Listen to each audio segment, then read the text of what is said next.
ನನ್ನ ವಂದನೆಗಳನ್ನ ಅರ್ಪಿಸುತ್ತಾ ಈ ಕಾರ್ಯಕ್ರಮವನ್ನ ಪ್ರಾರಂಭ ಮಾಡಲಿಕ್ಕೆ ಇಚ್ಛೆ ಪಡ್ತೇನೆ. ಹಿಂದಿನ ಒಂದು ಉಪನ್ಯಾಸ ಕಾರ್ಯಕ್ರಮದಲ್ಲಿ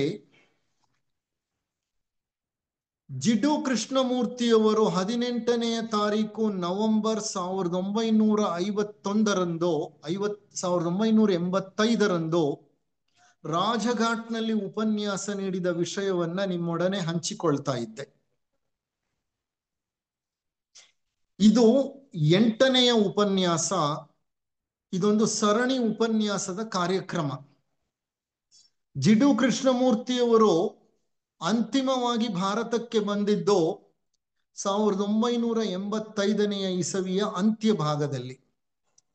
ಅಕ್ಟೋಬರ್ನ ಕೊನೆಯ ವಾರದಲ್ಲಿ ಭಾರತಕ್ಕೆ ಬಂದರು.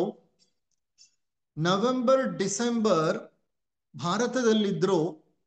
ಜನವರಿ 5ನೆಯ ತಾರೀಕು 1986 ಅವರು ಭಾರತದಿಂದ ಕೊನೆಯ ಬಾರಿಗೆ ನಿರ್ಗಮಿಸಿದರು.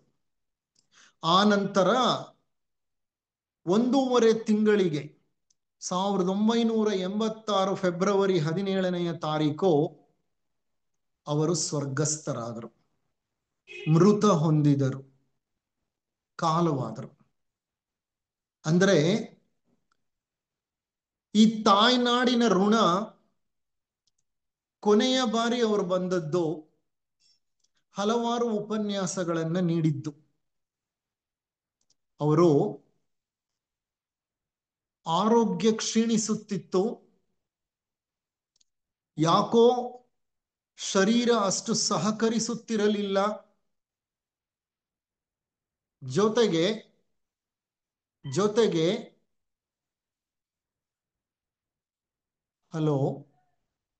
ಹಲೋ ಕೇಳಿಸ್ತಿದ್ಯಾ? ಕೇಳಿಸ್ತಿದೆ ಸರ್, ಕೇಳಿಸುತ್ತೆ ಸರ್. ಕ್ಯಾಮರಾ ಎಕ್ಸ್ಪೋಸ್ ಆಗಿಲ್ಲ, ಯಾಕೋ ಬೇರೆ ವೇಟಿಂಗು ಅದು ಇದು ಏನೇನೋ ಬರ್ತಾ ಇದೆಯಲ್ಲ.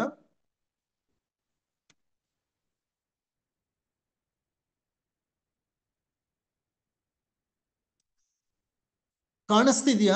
ನಾನ್ ಕಾಣಿಸ್ತಿದ್ದೀನಾ? ಸರ್, ಎಲ್ಲ ಸರಿಯಾಗಿದೆ ಸರ್. ಕಾಣಿಸ್ತಿದ್ದೀನಾ ನಾನು? ಕಾಣಿಸ್ತಾ ಇದ್ದೀರಿ ಸರ್, ಕಾಣಿಸ್ತಾ ಇದ್ದೀರಿ. ಓಕೆ, ಸರಿ. ಹಾಗಾದ್ರೆ okay, it is all right. ಇಲ್ಲಿ ಬೇರೆ ಏನೇನೋ ಬರ್ತಾ ಇದೆ, ಅದಕ್ಕೋಸ್ಕರ ನಾನು ಪಾರ್ಟಿಸಿಪೆಂಟ್ಸ್ ಹಾಕ್ಲಿಲ್ಲ, ಅದೇ ಬಂದಿದೆ. ಓಕೆ, ಸರಿ, ಕ್ಷಮಿಸಿ. ಏನೋ ಇಲ್ಲೊಂದು ಸ್ವಲ್ಪ ನ್ಯೂನತೆ ಇತ್ತು. ನಾನು ನಿಮ್ಮೊಡನೆ ಹೇಳ್ತಾ ಇದ್ದೆ, ಕೊನೆಯ ಬಾರಿ ಭಾರತಕ್ಕೆ ಬಂದದ್ದು 1985ನೆಯ ಇಸವಿ ಅಕ್ಟೋಬರ್ ಕೊನೆಯ ಭಾಗದಲ್ಲಿ. ಜನವರಿ 5ನೆಯ ತಾರೀಕಿನ ತನಕ ಅವರು ಭಾರತದಲ್ಲಿದ್ದರು. 1986 ಜನವರಿ 5ನೇ ತಾರೀಕುವರೆಗೂ ಅದು ಅವರ ಕೊನೆಯ ಭೇಟಿಯಾಗಿತ್ತು ಭಾರತಕ್ಕೆ. ತಮ್ಮ ತಾಯ್ನಾಡನ್ನ ಕೊನೆಯ ಬಾರಿ ಬಂದು ನೋಡಿ ಹೋದ್ರು. ಅವರ ಆರೋಗ್ಯ ಕ್ಷೀಣಿಸುತ್ತಿದ್ರು. ಅವರಿಗೆ ಬಹಳಷ್ಟು ಉಪನ್ಯಾಸಗಳನ್ನ ಮಾಡಲು ತ್ರಾಸವಾಗ್ತಾ ಇದ್ರು. ಹಲವಾರು ಉಪನ್ಯಾಸಗಳನ್ನ ನೀಡಿದ್ರು. ಮತ್ತು ಕೃಷ್ಣಮೂರ್ತಿ ಫೌಂಡೇಶನ್ ಆಫ್ ಇಂಡಿಯಾನ ಶಾಲೆಗಳಲ್ಲಿ ಮಕ್ಕಳೊಡನೆ, ಅಧ್ಯಾಪಕರೊಡನೆ ಬೆರೆತು ಸಂಭಾಷಣೆಗಳನ್ನ ನಡೆಸಿದ್ರು. ಕೊನೆಯ ಬಾರಿ ಅಡಿಯಾರ್ ಬೀಚ್ಗೆ ಹೋದ್ರು. ಆ ಬೀಚ್ನಲ್ಲಿ ನಿಂತ್ಕೊಂಡು ತಾವು ಯಾರ್ಯಾರಿಗೆ ತಮ್ಮ ನಮನಗಳನ್ನ ಅರ್ಪಿಸಬೇಕಾಗಿತ್ತೋ ಆ ನಮನಗಳನ್ನೆಲ್ಲ ಅರ್ಪಿಸಿದ್ರು. ಹಿಂತಿರುಗಿ ಹೋದರು ಅಮೆರಿಕ ದೇಶಕ್ಕೆ. ಪುನಃ ಅವರು ಬರಲಿಲ್ಲ ಭಾರತಕ್ಕೆ. ಆ ಕೊನೆಯ ಭೇಟಿಯಲ್ಲಿ ಅವರು ಹಲವು ದಿನಗಳ ಕಾಲ ವಾರಣಾಸಿಯಲ್ಲಿ ಉಳ್ಕೊಂಡಿದ್ರು. ವಾರಣಾಸಿಯಲ್ಲಿ ರಾಜ್ಘಾಟ್ ಅನ್ನುವಂತ ಒಂದು ಸ್ಥಳ ಇದೆ. ಅಲ್ಲಿ ಕೃಷ್ಣಮೂರ್ತಿ ಅವರ ಒಂದು KTF, Krishnamurthy foundation of India, KFI ಇದೆ. ಆ KFI ನಲ್ಲಿ ಅವರು, ಕೃಷ್ಣಮೂರ್ತಿ ಫೌಂಡೇಶನ್ ಆಫ್ ಇಂಡಿಯಾನಲ್ಲಿ ಹಲವು ಉಪನ್ಯಾಸಗಳನ್ನು ನೀಡ್ತಾರೆ.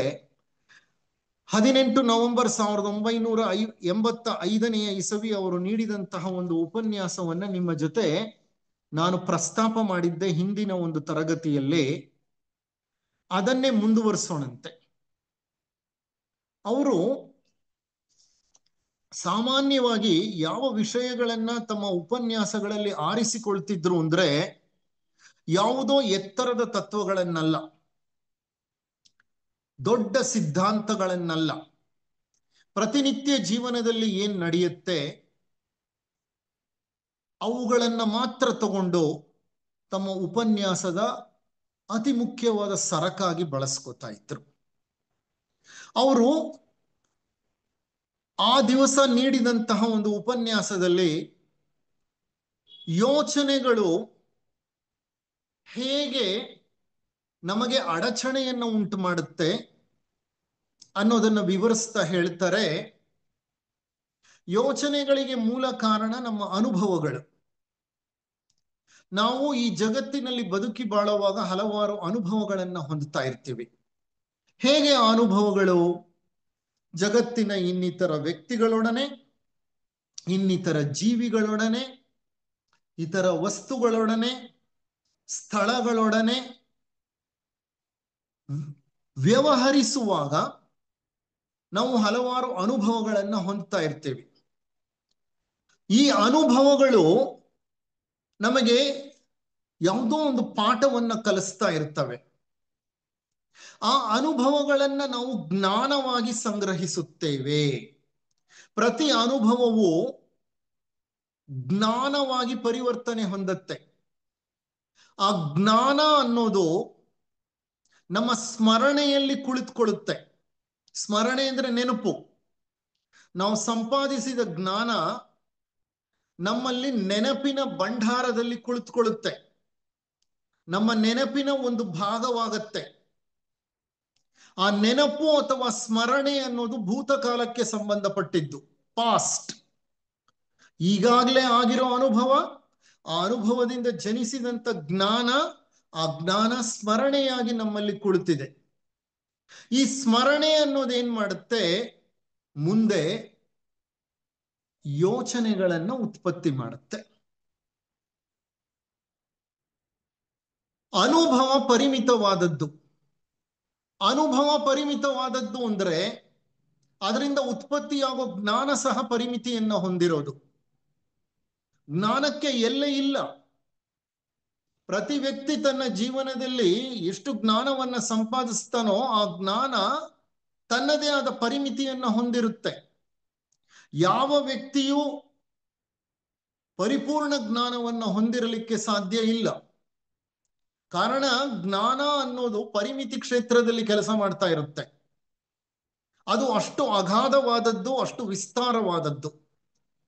ಯಾವಾಗ ಅನುಭವ ಪರಿಮಿತಿಯನ್ನ ಹೊಂದಿದೆಯೋ ಆ ಅನುಭವದಿಂದ ಜನಿಸುವ ಜ್ಞಾನವೂ ಪರಿಮಿತಿಯನ್ನ ಹೊಂದಿರುತ್ತೆ. ಆ ಜ್ಞಾನ ಸ್ಮರಣೆಯಲ್ಲಿ ಕುಳಿತುಕೊಳ್ಳುತ್ತೆ, ಸ್ಮರಣೆಯೂ ಪರಿಮಿತಿಯನ್ನ ಹೊಂದಿರುತ್ತೆ. ಯಾವ ವ್ಯಕ್ತಿಗೂ ಎಲ್ಲ ಸ್ಮರಣೆಯಲ್ಲಿ ಇರಲಿಕ್ಕೆ ಸಾಧ್ಯ ಇಲ್ಲ. ಸ್ಮರಣೆಯಲ್ಲಿ ತನ್ನ ಜೀವನದಲ್ಲಾದ ಕೆಲವು ಅನುಭವಗಳನ್ನ ಶೇಖರಿಸಿಟ್ಟಿರ್ತಾನೆ. ಎಲ್ಲ ಅನುಭವಗಳು ಸ್ಮರಣೆಯನ್ನ ಪ್ರವೇಶ ಮಾಡೋದಿಲ್ಲ. ಕೆಲವು ಬಾರಿ ಯೋಗಿಗಳಲ್ಲಿ ಅಥವಾ ಯೌಗಿಕ ಜೀವನವನ್ನ ನಡೆಸ್ತಿರುವಂತಹ ವ್ಯಕ್ತಿಗಳಲ್ಲಿ ಪ್ರತಿಯೊಂದು ಅನುಭವವು ಸ್ಮರಣೆಗೆ ಹೋಗೋದೇ ಇಲ್ಲ. ಅವರು ಎಂತ ಜೀವನ ನಡೆಸ್ತಾ ಇರ್ತಾರೆ ಅಂದ್ರೆ, ನೀವು ನೀರಿನ ಮೇಲೆ ಅಕ್ಷರ ಬರದ ಹಾಗೆ. ನೀರಿನ ಮೇಲೆ ಅಕ್ಷರ ಬರೆದ್ರೆ ಆ ಅಕ್ಷರ ನೀರಿನ ಮೇಲೆ ಉಳಿಯುತ್ತಾ? ಇಲ್ಲ, ಗುರುತನ್ನ ಮೂಡಿಸೋದಿಲ್ಲ. ಅದು ಹಕ್ಕಿ ಆಕಾಶದಲ್ಲಿ ಹಾರು ಹೋಗುತ್ತೆ. ಅದು ಹಾರು ಹೋಗಿದ ಮಾರ್ಗವನ್ನ ಅದೇನಾದ್ರೂ ಪ್ರಿಂಟ್ ಅಂತ ಬಿಡುತ್ತಾ? ಅಲ್ಲೆಲ್ಲಾದ್ರೂ ಅಚ್ಚೊತ್ತುತ್ತಾ ಅದರ ದಾರಿ? ಇಲ್ಲ. ಯೋಗಿಗಳ ಜೀವನ ಹಾಗೆ. ಜೀವನದಲ್ಲಿ ಆಗುವ ಪ್ರತಿ ಅನುಭವಗಳನ್ನು ಅವರು ಮೆದುಳಿನಲ್ಲಿ ಶೇಖರಿಸೋದಿಲ್ಲ, ಅಲ್ಲಿಗಲ್ಲೇ ಬಿಟ್ಟು ಬಿಡ್ತಾರೆ. ಆದ್ರೆ ನಾವೇನ್ ಮಾಡ್ತೀವಿ, ಎಲ್ಲ ಅನುಭವಗಳನ್ನು ಜ್ಞಾನವಾಗಿ ಪರಿವರ್ತಿಸಿ, ಜ್ಞಾನವನ್ನು ನಮ್ಮ ಸ್ಮರಣೆಯ ಭಂಡಾರದಲ್ಲಿ ಶೇಖರಿಸಿ, ಮುಂದೆ ಹಲವು ಘಟನೆಗಳು, ಸಂದರ್ಭಗಳ ಮಧ್ಯೆ ನಾವು ಆ ಸ್ಮರಣೆಯನ್ನ ಕೆದಕಿ ಯೋಚನೆಗಳ ಮೂಲಕ ಆ ಸ್ಮರಣೆಯಿಂದ ನಮ್ಮ ಜ್ಞಾನವನ್ನ ಅರ್ಥ ಮಾಡಿಕೊಂಡು ಆ ಘಟನೆಯನ್ನು, ಆ ಸಂದರ್ಭವನ್ನು ಎದುರಿಸಲಿಕ್ಕೆ ಪ್ರಯತ್ನ ಪಡ್ತೇವೆ. ಇದು ನಮ್ಮ ಪ್ರತಿನಿತ್ಯ ಜೀವನದ ಒಂದು ವೈಖರಿ, ಜೀವಿಸುವ ವೈಖರಿ ಮತ್ತು ವಿಧಾನ ಅಂತ ಹೇಳಬಹುದು. ಅದಕ್ಕೆ ಅವ್ರು ಹೇಳ್ತಾರೆ, ಯೋಚನೆಗಳಿಂದ ಮುಕ್ತರಾಗಲು ಸಾಧ್ಯವೇ? ಒಂದು ಪ್ರಶ್ನೆ ಕೇಳ್ತಾರೆ, can you be free of thoughts? Can you be free of thoughts? ಅವ್ರು ಯು ಅನ್ನೋ ಪದವನ್ನು ಬಳಸೋದು ಬಹಳ ಕಡಿಮೆ. Can we be free of thoughts? ನಾವು ಯೋಚನೆಗಳಿಂದ ಮುಕ್ತರಾಗಲು ಸಾಧ್ಯವೇ? ಅಂದರೆ ಇಲ್ಲಿಗೆ, ಈ ಸ್ಥಳಕ್ಕೆ ನಾನು ಬರಬೇಕೆಂದರೆ ನಾನು ಯೋಚನೆ ಮಾಡಬೇಕಲ್ಲವೇ? ನಾನು ಅಧಿಕಾರಿಯಾಗಿದ್ದರೆ ಅಧಿಕಾರಶಾಹಿಯ ವಿಧಾನದಲ್ಲಿ ಯೋಚಿಸುತ್ತೇನೆ ಅಲ್ಲವೇ? ನಾನು ಕಾರ್ಖಾನೆಗೆ ಹೋಗಿ ಕೆಲಸ ಮಾಡಬೇಕು ಅನ್ನೋದಾದ್ರೆ, ಸ್ಕ್ರೂ ಅನ್ನು ತಿರುಗಿಸಬೇಕು ಅನ್ನೋದಾದ್ರೆ ಅದಕ್ಕೆ ಸಂಬಂಧಿಸಿದ ಜ್ಞಾನವಿರಬೇಕಲ್ಲವೇ? ನನ್ನ ಬಗ್ಗೆ ನನಗೆ ಜ್ಞಾನ ಏಕಿರಬೇಕು? ನೋಡಿ, ಅವರು ಒಂದು ಸರಣಿಯೋಪಾದಿಯಲ್ಲಿ ಪ್ರಶ್ನೆಗಳನ್ನ ಕೇಳ್ತಾ ಇದ್ದಾರೆ. ಏನಂತ ಕೇಳ್ತಾರೆ? ಯೋಚನೆಗಳಿಂದ ಯಾವುದಾದರೂ ವ್ಯಕ್ತಿ ಮುಕ್ತವಾಗಿರಲು ಸಾಧ್ಯವೇ? ನೀವೇ ಯೋಚನೆ ಮಾಡಿ. ನೀವು ಇಂದು ಈ ಉಪನ್ಯಾಸವನ್ನ ಕೇಳಲಿಕ್ಕೆ ಕುಳಿತುಕೊಂಡಿದ್ದೀರಿ. ಈ ಉಪನ್ಯಾಸ ಕೇಳಲಿಕ್ಕೆ ಕುಳಿತುಕೋಬೇಕು ಅಂದ್ರೆ ಆ ಒಂದು ನಿರ್ಧಾರ ನಿಮ್ಮ ಮೆದುಳಿನಲ್ಲಿ ಬರ್ಬೇಕಂದ್ರೆ ಆ ಯೋಚನೆ ನಿಮ್ಮ ಮೆದುಳಿನಲ್ಲಿ ಏಳಲೇಬೇಕಲ್ವೇ? ಖಂಡಿತ ಆ ಯೋಚನೆ ಎದ್ರೆ ತಾನೇ ನೀವು ಆ ಒಂದು ನಿರ್ಧಾರಕ್ಕೆ ಬರೋದು. ಆ ನಿರ್ಧಾರಕ್ಕೆ ಬಂದ್ರೆ ತಾನೇ ನೀವು ಆನ್ಲೈನ್ ಈ ಉಪನ್ಯಾಸ ಕಾರ್ಯಕ್ರಮವನ್ನು ಕುಳಿತುಕೊಂಡು ಕೇಳೋದು. ಅದಕ್ಕೆ ಅವ್ರು ಕೇಳ್ತಾ ಇದ್ದಾರೆ, ಈ ಸ್ಥಳಕ್ಕೆ ನೀವು ಬರಬೇಕೆಂದರೆ ಯೋಚನೆ ಮಾಡಬೇಕಲ್ವೇ? ನಾನು ಅಧಿಕಾರಿಯಾಗಿದ್ದರೆ ಅಧಿಕಾರಶಾಹಿಯ ವಿಧಾನದಲ್ಲೇ ಯೋಚಿಸಬೇಕಲ್ವೇ? ನಾನು ಕಲೆಗಾರನಾಗಿದ್ರೆ ಕಲೆಗಾರನ ಶೈಲಿಯಲ್ಲೇ ನಾನು ಯೋಚನೆ ಮಾಡಬೇಕಲ್ವೇ? ನಾನು ಕಾರ್ಖಾನೆಗೆ ಹೋಗಿ ಒಂದು ಸ್ಕ್ರೂ ಅನ್ನ ತಿರುಗಿಸ್ಬೇಕಂದ್ರೆ ಆ ಸ್ಕ್ರೂ ಅನ್ನ ತಿರುಗಿಸ್ಲಿಕ್ಕೆ ಬೇಕಾದ ಜ್ಞಾನವಿರಬೇಕಲ್ವೇ? ಆ ಉಪಕರಣವನ್ನ ಕೈನಲ್ಲಿ ಹಿಡಿಯುವಂತಹ ಒಂದು ನೆನಪಿರಬೇಕಲ್ವೇ? ಅದನ್ನ ಬಳಸುವ ವಿಧಾನ ನನಗೆ ತಿಳಿದಿರಬೇಕಲ್ವೇ? ನನ್ನ ಬಗ್ಗೆ ಸಹ ನನಗೆ ಜ್ಞಾನ ಇರಬೇಕಲ್ವೇ? ನನ್ನ ಬಗ್ಗೆ ನನಗೆ ಜ್ಞಾನ ಏಕಿರಬೇಕು? ಯಾಕಿರಬೇಕು ನನ್ನ ಬಗ್ಗೆ ನನಗೆ ಜ್ಞಾನ? ಉನ್ನತಾತ್ಮ, ನೀಚಾತ್ಮ ಅಂದ್ರೆ ಜೀವಾತ್ಮ ಮತ್ತೆ ದೇಹಾತ್ಮ ಮುಂತಾದವು, ಅವುಗಳ ಬಗ್ಗೆ ನನಗೆ ಜ್ಞಾನವೇಕಿರಬೇಕು? ನನಗೆ ನನ್ನ ಬಗ್ಗೆ ಮಾತ್ರ ಕಳವಳ ಅಲ್ಲವೇ? ನಾವು ಸೋದರ ಭಾವವನ್ನು ನಟಿಸುತ್ತೇವೆ, ನಾವು ಶಾಂತಿಯ ಬಗ್ಗೆ ಮಾತನಾಡುತ್ತೇವೆ, ಪದಗಳೊಂದಿಗೆ ಆಟವಾಡುತ್ತೇವೆ, ಆದರೆ ನಮ್ಮ ಪ್ರಜ್ಞೆ ಯಾವಾಗಲೂ ಸ್ವಕೇಂದ್ರಿತವಾಗಿರುತ್ತದೆ. ನೋಡಿ, ಈ ಎಲ್ಲ ಜ್ಞಾನವು, ಈ ಎಲ್ಲ ನೆನಪುಗಳು, ಈ ಎಲ್ಲ ಸ್ಮರಣೆಯು ನಮ್ಮಲ್ಲಿ ಯೋಚನೆಗಳನ್ನ ಉತ್ಪತ್ತಿ ಮಾಡುತ್ತೆ. ಈ ಯೋಚನೆಗಳಲ್ಲಿ ಬಹಳಷ್ಟು ಯೋಚನೆಗಳು ಅಥವಾ ಆಲೋಚನೆಗಳು ಸ್ವಕೇಂದ್ರಿತವಾಗಿರುತ್ತವೆ. ಸ್ವಕೇಂದ್ರಿತ ಅಂದ್ರೆ they are all self centered thoughts. Self centered thoughts ಅಂದ್ರೆ ಏನು? ಸ್ವಯಂನ ಬಗ್ಗೆ ಉತ್ಪತ್ತಿಯಾಗುವ ಯೋಚನೆಗಳು. ನಾನೇನೋ ಮಾಡಬೇಕು, ಅದಕ್ಕೆ ಯೋಚನೆ. ನಾನು ನಾಳೆಗೆ ಏನೋ ಸಿದ್ಧ ಮಾಡ್ಕೋಬೇಕು, ಯೋಚನೆ. ಮುಂದೇನಾಗತ್ತೋ ಯೋಚನೆ. ಹಿಂದೆ ಏನೋ ಅನಾಹುತ ನಡೆದೋಗಿದೆ, ಅದರ ಬಗ್ಗೆ ಯೋಚನೆ. ಬೆಳಿಗ್ಗೆ ಎದ್ರೆ ಯೋಚನೆ, ರಾತ್ರಿ ಆದ್ರೆ ಯೋಚನೆ, ಮಾಡೋ ಪ್ರತಿಯೊಂದು ಕೆಲಸಕ್ಕೂ ಯೋಚನೆ. ಈ ಎಲ್ಲ ಯೋಚನೆಗಳ ಒಂದು ಲಿಸ್ಟ್ ನ ನೀವು ಬರ್ಕೊಂಡ್ರೆ 99.9% ಆಲೋಚನೆಗಳು ನಮ್ಮ ಸ್ವಾರ್ಥಕ್ಕೆ ಸಂಬಂಧಪಟ್ಟ ಆಲೋಚನೆಗಳಾಗಿರುತ್ತೆ. ಅದಕ್ಕೆ ಅವ್ರು ಕೇಳ್ತಾ ಇದ್ದಾರೆ, ಈ ಸ್ವಕೇಂದ್ರಿತ ಮನಸ್ಸಿನಿಂದ ಯೋಚನೆಗಳು ಉತ್ಪತ್ತಿಯಾಗುತ್ತವೆ. ಆ ಯೋಚನೆಗಳು ಅವಶ್ಯಕವಾಗಿ ಆಳ ಸ್ವಾರ್ಥವೇ ಆಗಿದೆ. ಅಂತಹ ಸ್ವಕೇಂದ್ರಿತ ಮನಸ್ಸಿನಿಂದ ಹೊರಡುವ ಯೋಚನೆಗಳು ಅಥವಾ ಆಲೋಚನೆಗಳಿಂದ ನಮ್ಮ ಬದಲಾವಣೆ ಜರುಗಲಿಕ್ಕೆ ಸಾಧ್ಯವಿದೆಯೇ? ಸ್ವಾರ್ಥದಿಂದ ಕೂಡಿರುವ ಮನಸ್ಸಿನಿಂದ ನಮ್ಮ ಸ್ವಾರ್ಥವನ್ನ ಅಳಿಸಿ ಹಾಕಲಿಕ್ಕೆ ಸಾಧ್ಯವಿದೆಯಾ? ನಾವು ಬದಲಾಗಬೇಕು ಅಂತ ಅಂತೀವಲ್ಲ, ಈ ಬದಲಾವಣೆ ಹೇಗಾಗ್ಬೇಕು? ನಮ್ಮ ಬಹಳಷ್ಟು ಕೆಲಸಗಳು ಕೆಳಗಿನ ಮನಸ್ಸಿನಿಂದಲೇ ನಡೀತಾ ಇರ್ತವೆ. ಕೆಳಗಿನ ಮನಸ್ಸು ಅಂತ ಅಂದ್ರೆ ರೂಪ ಮನಸ್ಸು. ರೂಪ ಮನಸ್ಸು ಅಂತಂದ್ರೆ ಯೋಚನಾ ಮನಸ್ಸು.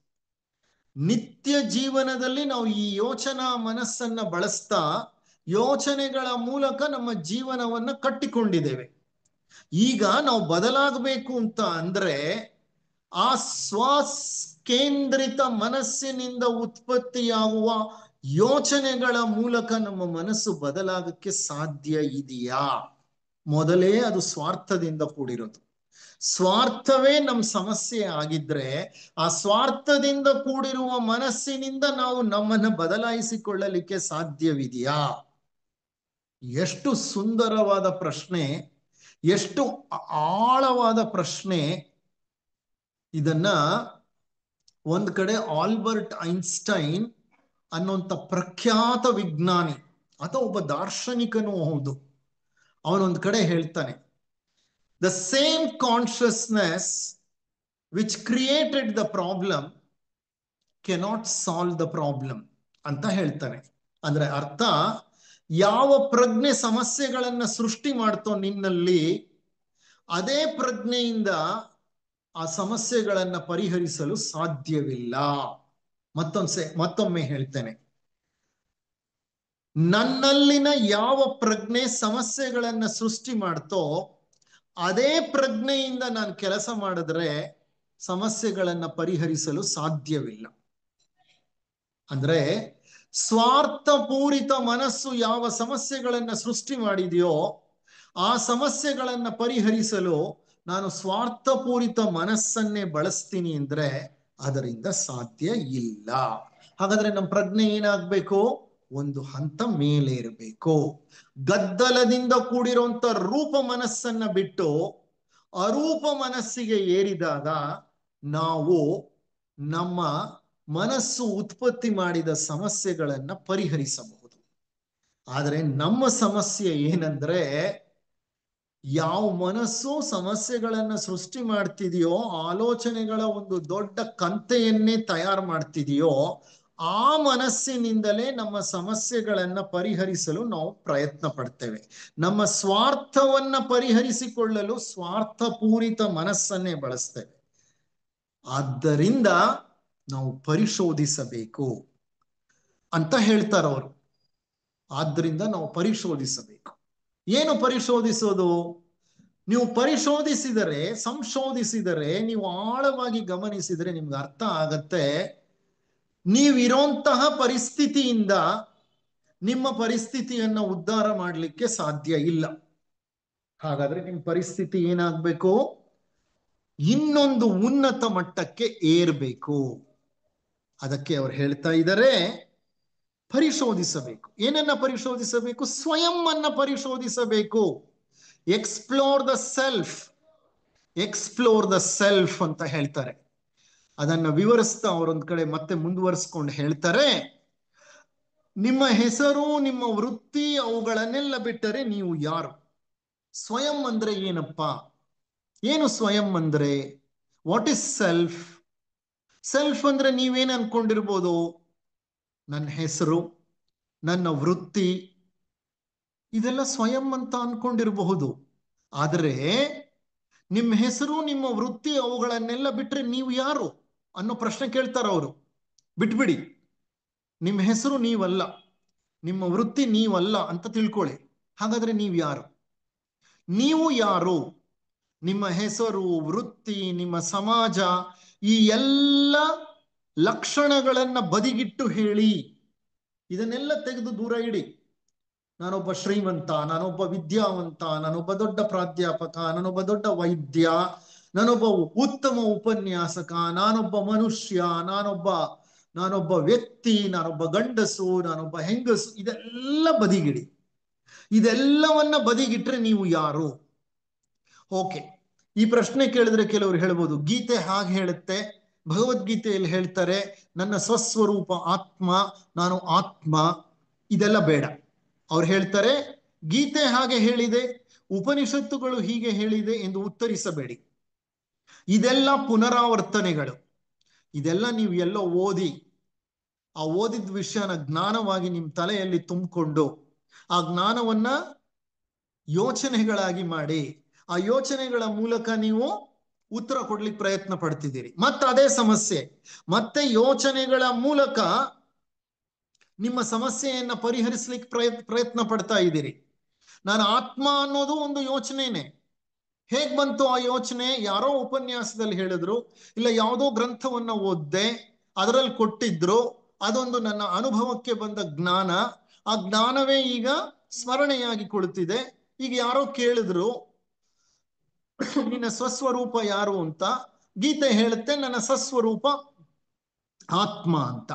ಇಲ್ಲಿ ಮತ್ತೆ ಏನಾಗ್ತಿದೆ, ನೀವು ಅದನ್ನ ರಿಪೀಟ್ ಮಾಡ್ತಿದ್ದೀರಿ, ಪುನರಾವರ್ತನೆ ಮಾಡ್ತಾ ಇದ್ದೀರಿ ನೀವು. ಇವೆಲ್ಲ ರಿಪಿಟೇಷನ್ಗಳು. ವಾಸ್ತವವಾಗಿ ನೀವು ಯಾರು? Really who are you? ಈ ಪ್ರಶ್ನೆಯನ್ನು ನೀವು ಮೊದಲ ಬಾರಿ ನೀವು ಕೇಳ್ಕೊಳ್ತಿಲ್ಲ. ಪ್ರಾಯಶಃ ನೀವು ಎಷ್ಟೋ ಬಾರಿ ಈ ಪ್ರಶ್ನೆ ಕೇಳ್ಕೊಂಡಿರ್ಬೋದು. ಹೇಳಿ ಹಾಗಾದ್ರೆ ನೀವು ಯಾರು ಅಂತ ಪ್ರಶ್ನೆ ಕೇಳ್ತಾರೆ. ಅಂದ್ರೆ ನೋಡಿ, ನಮ್ಮನ್ನವರು ಪ್ರಜ್ಞೆಯ ಎಷ್ಟು ಆಳಕ್ಕೆ ಕರ್ಕೊಂಡು ಹೋಗ್ತಾ ಇದ್ದಾರೆ. ಏನ್ ಗೊತ್ತಾ, ನಮ್ಮ ಬಹಳಷ್ಟು ಸಾಧಕರಲ್ಲಿ ಸಮಸ್ಯೆ ಏನ್ ಗೊತ್ತಾ, ನಾವು ಆಳವಾಗಿ ಗಂಭೀರವಾಗಿ ಚಿಂತನೆಯನ್ನ ನಡೆಸಲ್ಲ. ಚಿಂತೆ ಅಲ್ಲ, ಚಿಂತನೆಯನ್ನ ನಡೆಸಲ್ಲ. ಸಾಧನೆಯಲ್ಲಿ ನಾವು ನಮ್ಮ ಗಮನವನ್ನ ಇಡಲ್ಲ. ಈ ಗ್ರಂಥಗಳನ್ನು ಸುಮ್ಮನೆ ಓದ್ತೀವಿ, ಅದರಲ್ಲಿರೋ ವಿಷಯ ವಿಚಾರಗಳನ್ನ ಪುನರಾವರ್ತನೆ ಮಾಡ್ತಾ ಹೋಗ್ತೀವಿ.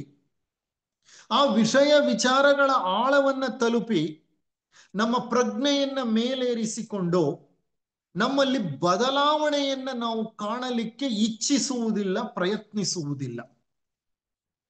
ನಾವೆಲ್ಲ ಮಾಡ್ತಾ ಇರೋ ಕೆಲಸ ಏನು ಅಂದ್ರೆ ಸ್ಕ್ರಾಚಿಂಗ್ ದ ಸ್ಕಿನ್ ಅಂತಾರೆ ಇಂಗ್ಲಿಷ್ ಭಾಷೆಯಲ್ಲಿ. ಸ್ಕ್ರಾಚಿಂಗ್ ದ ಸ್ಕಿನ್ ಅಂದ್ರೆ ಒಂದು ಹಣ್ಣಿದೆ, ಹಣ್ಣಿಗೆ ಮೇಲೆ ಒಂದು ಸಿಪ್ಪೆ ಇದೆ, ಆ ಸಿಪ್ಪೆಯನ್ನ ಕೆರಿತೀವಿ ಅಷ್ಟೆ. ಆ ಸಿಪ್ಪೆಯನ್ನ ಬಿಡಿಸೋದು ಇಲ್ಲ, ಸಿಪ್ಪೆಯನ್ನ ಕೆರಿತೀವಿ. ಆಳಕ್ಕೆ ಇಳಿಯಲ್ಲ, ತಿರುಳಿಗೆ ತಲುಪಲ್ಲ, ಅದನ್ನ ಆಸ್ವಾದಿಸೋದಿಲ್ಲ. ಆ ತಿರುಳನ್ನ ತಲುಪಿ ಅದನ್ನ ಆಸ್ವಾದಿಸದೆ ಹೋದ್ರೆ ನಮ್ಮಲ್ಲಿ ಬದಲಾವಣೆ ಹೇಗುಂಟಾಗತ್ತೆ ಹೇಳಿ? ಅದಕ್ಕೆ ಅವ್ರು ಕೇಳ್ತಾ ಇದ್ದಾರೆ ಈ ಪ್ರಶ್ನೆ. ನೀವೇನು ಮೊದಲ ಬಾರಿ ಕೇಳ್ತಾ ಇಲ್ಲ, ನನಗೆ ಗೊತ್ತು. ಹೇಳಿ ನೀವು ಯಾರು ಅಂತ ಹೇಳ್ತಾ ಈಗ ಒಟ್ಟಾಗಿ ಪರಿಶೋಧಿಸೋಣ ನಾವು ಯಾರು ಅಂತ ಹೇಳ್ಕೊಂಡು ಹೋಗ್ತಾರೆ. ನೀವು ನಿಮ್ಮ ಭಯಗಳಲ್ಲವೇ? ನಿಮ್ಮಲ್ಲಿ ಎಷ್ಟೋ ಭಯಗಳಿವೆ, ಆ ಭಯಗಳು ನೀವಲ್ವೇ? ನೋಡಿ, ಪ್ರತಿ ಮನುಷ್ಯನಲ್ಲೂ ಹಲವಾರು ಭಯಗಳಿರುತ್ತೆ. ಎಲ್ಲ ಭಯಗಳಿಗೂ ಮೂಲ ಭಯ ಯಾವುದು ಗೊತ್ತಾ? ಮರಣ ಭಯ. ಯಾವ ವ್ಯಕ್ತಿ ಮರಣ ಭಯದಿಂದ ಮುಕ್ತನಾಗಿರ್ತಾನೋ ಆ ವ್ಯಕ್ತಿಗೆ ಯಾವ ಭಯವೂ ಇರೋದಿಲ್ಲ, ಯಾವುದೇ ರೀತಿ ಭಯ ಇರೋದಿಲ್ಲ. ಕಾರಣ ಅವನಿಗೆ ಮರಣ ಭಯವೇ ಇಲ್ಲ. ಆ ಮರಣ ಭಯ ಇರುವಾಗ ಅದು ಮೂಲ ಭಯ. ಆ ಮೂಲ ಭಯದಿಂದ ಎಲ್ಲ ಇತರ ಭಯಗಳು ಉತ್ಪತ್ತಿಯಾಗುತ್ತೆ. ಅದಕ್ಕೆ ಅವ್ರು ಕೇಳ್ತಾರೆ, ನೀವು ನಿಮ್ಮ ಭಯ ಅಥವಾ ಹೆದರಿಕೆಗಳಲ್ಲವೇ? ನೀವು ನಿಮ್ಮ ಹೆಸರಲ್ಲವೇ? ನೀವು ನಿಮ್ಮ ಶರೀರವಲ್ಲವೇ? ನೀವು ಏನನ್ನು ಯೋಚಿಸುತ್ತೀರೋ ಅದು ನೀವಲ್ಲವೇ? ನಿಮ್ಮ ಬಗ್ಗೆ ನೀವು ಕಲ್ಪಿಸಿಕೊಂಡಿರುವ ಚಿತ್ರವೋ ಪ್ರತಿಮೆಯೋ ಅಲ್ಲವೇ? ನೀವು ಅದೆಲ್ಲವೂ ಅಲ್ಲವೇ? ನೀವು ನಿಮ್ಮ ಕೋಪವಲ್ಲವೇ? ಅಥವಾ ನಿಮ್ಮ ಕೋಪ ನಿಮ್ಮಿಂದ ಪ್ರತ್ಯೇಕವೇ? ನೋಡಿ, ಎಷ್ಟು ಸೀರೀಸ್ ಆಫ್ ಕ್ವೆಶ್ಚನ್ಸ್. ಒಂದರ ಮೇಲೊಂದು ಕಂಟಿನ್ಯೂಸ್ ಕ್ವೆಶ್ಚನ್ಗಳು ಕೇಳ್ಕೊಂಡು ಹೋಗ್ತಾರೆ. ಅವ್ರ ವಿಧಾನವೇ ಇದು. ಪ್ರಶ್ನೆಗಳನ್ನ ಕೇಳೋದು, ಉತ್ತರಗಳನ್ನ ಪರಿಶೋಧಿಸೋದು. ಟಿಪಿಕಲಿ ಸೈಂಟಿಫಿಕ್ ಮೆಥಡ್, ಬಹಳ ವೈಜ್ಞಾನಿಕವಾದ ವಿಧಾನ. ವಿಜ್ಞಾನದ ಚಿಹ್ನೆ ಏನು ಗೊತ್ತಾ? Question mark. Question mark is the hall mark of science ಅಂತ ಹೇಳ್ತೀವಿ ನಾವು. ಪ್ರಶ್ನಿಸದೆ ಯಾವ ವಿಜ್ಞಾನಿಯೂ ಸಂಶೋಧನೆ ಮಾಡ್ಲಿಕ್ಕೆ ಸಾಧ್ಯ ಇಲ್ಲ. ಒಂದು ಪ್ರಶ್ನೆ ಅಲ್ಲ, ಒಬ್ಬ ವಿಜ್ಞಾನಿ ನೂರಾರು ಪ್ರಶ್ನೆಗಳನ್ನ ಕೇಳ್ಕೊಳ್ತಾ ಹೋಗ್ತಾನೆ ಅವನ ಸಂಶೋಧನೆಯನ್ನ ಒಂದು ತಾರ್ಕಿಕ ಅಂತ್ಯಕ್ಕೆ ಮುಟ್ಟಿಸಬೇಕಾದ್ರೆ. ಹಾಗಾದ್ರೆ ಇವರು ಅನುಸರಿಸ್ತಾ ಇರೋ ಮಾರ್ಗವೂ ಅದೇ. ಎಷ್ಟು ಪ್ರಶ್ನೆಗಳು ಕೇಳ್ತಾರೆ ನೋಡಿ. ನೀವು ನಿಮ್ಮ ಹೆದರಿಕೆ ಅಥವಾ ಭಯಗಳಲ್ಲವೇ? ನಿಮ್ಮ ಹೆಸರು ನೀವಲ್ಲವೇ? ನೀವು ನಿಮ್ಮ ಶರೀರದ ಜೊತೆ ಗುರುತಿಸಿಕೊಂಡಿಲ್ವಾ? ನೀವು ನಿಮ್ಮ ಶರೀರವಲ್ವೇ? ನೀವೇನನ್ನ ಯೋಚಿಸ್ತೀರೋ ಅದು ನೀವಲ್ಲವೇ? ನಿಮ್ಮ ಬಗ್ಗೆ ನೀವು ಕಲ್ಪಿಸಿಕೊಂಡಿರುವ ಚಿತ್ರವೋ ಪ್ರತಿಮೆಯೋ ನೀವಲ್ಲವೇ? ನೀವು ಅದೆಲ್ಲವೂ ಅಲ್ಲವೇ? ನೀವು ನಿಮ್ಮ ಕೋಪವಲ್ಲವೇ? ಅಥವಾ ನಿಮ್ಮ ಕೋಪ ನಿಮ್ಮಿಂದ ಪ್ರತ್ಯೇಕವೇ? ಅಂದ್ರೆ you are your thoughts, you are those with which you have identified yourself. ನೀವೇನೇನರ ಜೊತೆ ನಿಮ್ಮನ್ನು ಗುರುತಿಸಿಕೊಂಡಿದ್ದೀರೋ ಅದೆಲ್ಲ ನೀವು. ನಿಮ್ಮಲ್ಲಿರುವ ಭಯಗಳು, ಅಂಧಶ್ರದ್ಧೆಗಳು, ಆಚಾರಗಳು, ವಿಚಾರಗಳು, ವಿಷಯಗಳು, ನಂಬಿಕೆಗಳು, ವಿಶ್ವಾಸಗಳು, ನಿಮ್ಮ ಬಗ್ಗೆ ನೀವು ಯಾವುದೋ ಒಂದು ಇಮೇಜ್ ನ ಕ್ರಿಯೇಟ್ ಮಾಡ್ಕೊಂಡಿದ್ದೀರಿ. ನಿಮ್ಮ ಬಗ್ಗೆ ನಿಮ್ಮದೇ ಆದಂತ ಒಂದು ಕಲ್ಪನೆಯ ಚಿತ್ರಣವಿದೆ. ಅದೆಲ್ಲ ನೀವಲ್ವಾ? ನೀವು ನಿಮ್ಮ ಕೋಪ ಅಲ್ವಾ? ನಿಮ್ಮ ಸೆಡವಲ್ವಾ? ನೀವು ನಿಮ್ಮ ಕೋಪದಿಂದ ಪ್ರತ್ಯೇಕವಾಗಿರ್ಲಿಕ್ಕೆ ಸಾಧ್ಯವಿದೆಯಾ? ನೀವು ನಿಮ್ಮ ಕೋಪ ಒಂದೇ ಅಲ್ವಾ? ಅದಕ್ಕೆ ಹೇಳ್ತಾರವರು, ಸ್ವಲ್ಪ ಆಲೋಚನೆ ಮಾಡಿ, ಚಿಂತನೆ ನಡೆಸಿ. ನೀವು ನಿಮ್ಮ ಭಯಗಳು, ಆಶೆಗಳು, ದುರಾಶೆಗಳು, ನಿಮ್ಮ ಸ್ಪರ್ಧೆಗಳು, ಅನಿಶ್ಚಿತತೆಗಳು, ಗೊಂದಲಗಳು, ನೋವುಗಳು ಮತ್ತು ದುಃಖಗಳು, ಇವೆಲ್ಲ ನೀವಲ್ಲವೇ? ಇವೆಲ್ಲ ನೀವಲ್ವಾ? ಆಂಗ್ಲ ಭಾಷೆಯಲ್ಲಿ ಒಂದು ಕಡೆ ಹೇಳ್ತಾರೆ, you become what you think. ಅಂದ್ರೆ ನೀವು ಏನನ್ನ ಯೋಚಿಸುತ್ತೀರೋ ನೀವು ಅದೇ ಆಗ್ತೀರಿ. As the thoughts so the action. As the thoughts so the action. ನಿಮ್ಮ ಆಲೋಚನೆಗಳು ಹೇಗಿರುತ್ತೋ ನಿಮ್ಮ ಕೆಲಸ ಕಾರ್ಯಗಳು ಹಾಗೆ ಇರುತ್ತೆ. You become what you think. ನೀವೇನನ್ನ ಯೋಚನೆ ಮಾಡ್ತೀರೋ ನೀವು ಅದೇ ಆಗ್ತೀರಿ. ಯೋಚನೆಗಳಿಗೂ ನಿಮಗೂ ಯಾವ ವ್ಯತ್ಯಾಸವೂ ಇಲ್ಲ. ಯಾವ ಗುರುವನ್ನು ನೀವು ಹಿಂಬಾಲಿಸುತ್ತೀರೋ ಆ ಗುರುವಲ್ಲವೇ ನೀವು? ನೀವು ಈ ಎಲ್ಲದರ ಜೊತೆಗೆ ಗುರುತಿಸಿಕೊಂಡಿರುವುದಾದರೆ ನೀವು ಅದೆಲ್ಲವೂ ಅಲ್ಲವೇ? ಅಥವಾ ನೀವು ಉನ್ನತ ಪ್ರಜ್ಞೆಯೇ, ಉನ್ನತಾತ್ಮನೇ? ಹಾಗೇನಾದರೂ ನೀವು ಅಂದುಕೊಂಡಿದ್ದರೆ ಅದೂ ಸಹ ನಿಮ್ಮ ಯೋಚನೆಯ ಒಂದು ಭಾಗವೇ ಆಗಿದೆ.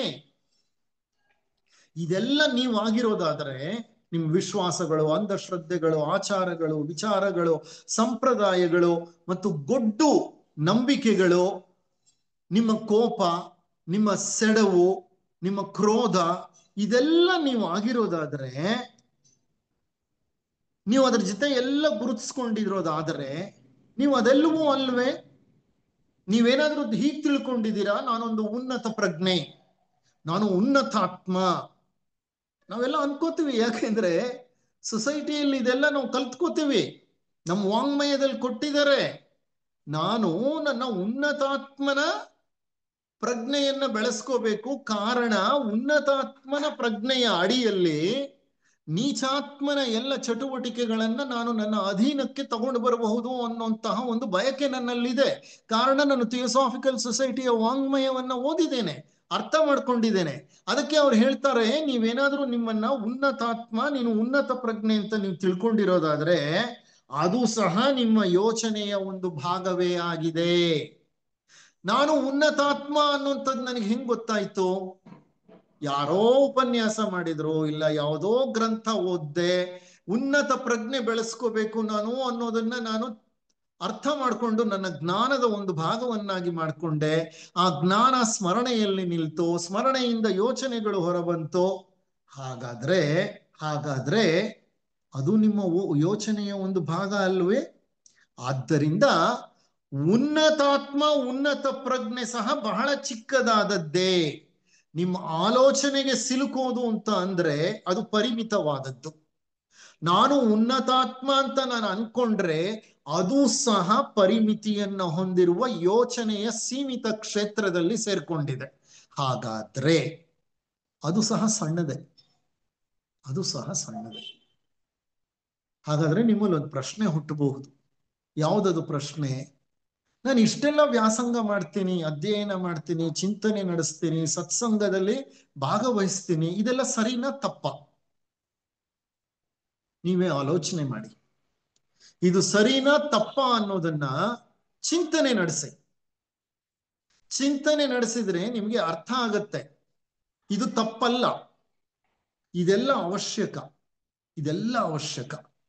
ಆದ್ರೆ ಈ ಎಲ್ಲ ಅವಶ್ಯಕತೆಗಳನ್ನ ಮೀರಿ ಬೆಳಿಬೇಕು ನಾವು. ಈ ಎಲ್ಲ ಗದ್ದಲಗಳ ಮಧ್ಯೆ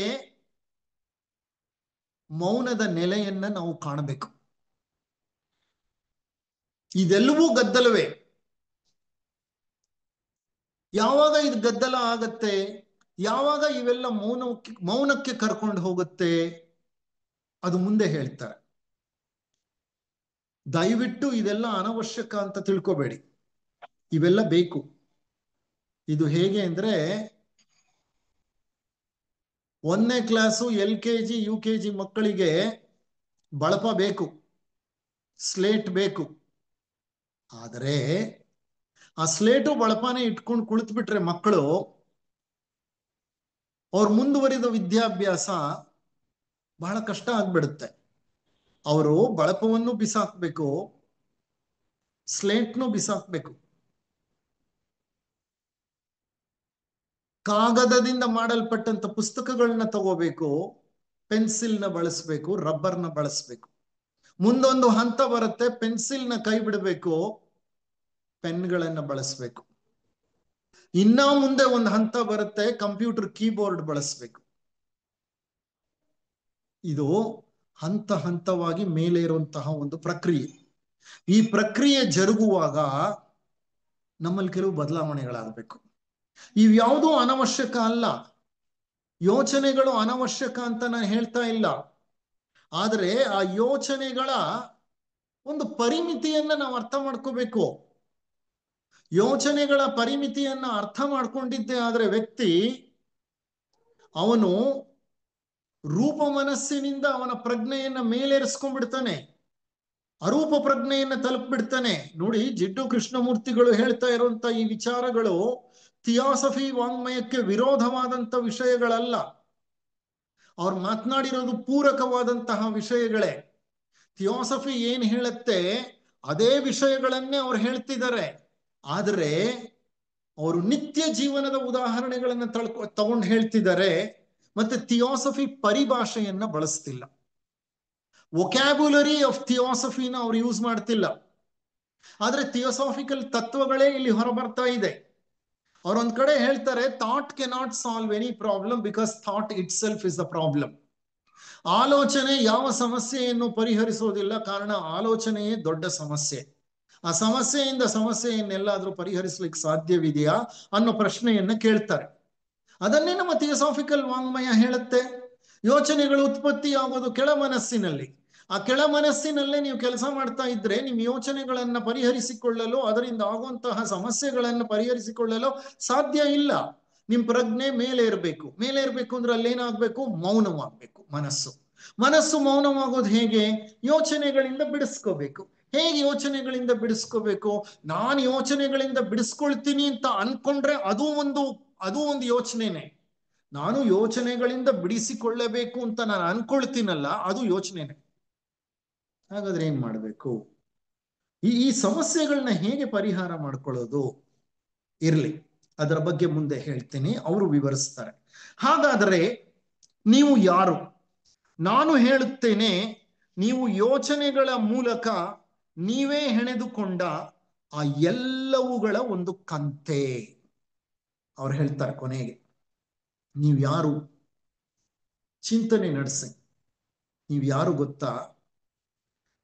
ನೀವು ಯಾವ್ಯಾವ ಯೋಚನೆಗಳನ್ನ ಸೃಷ್ಟಿಸಿಕೊಂಡು ಈ ಯೋಚನೆಗಳ ಮೂಲಕ ನೀವು ಏನೇನೆಲ್ಲ ಹೆಣೆದುಕೊಂಡಿದ್ದೀರೋ ಆ ಎಲ್ಲವುಗಳ ಒಂದು ಕಂತೆ.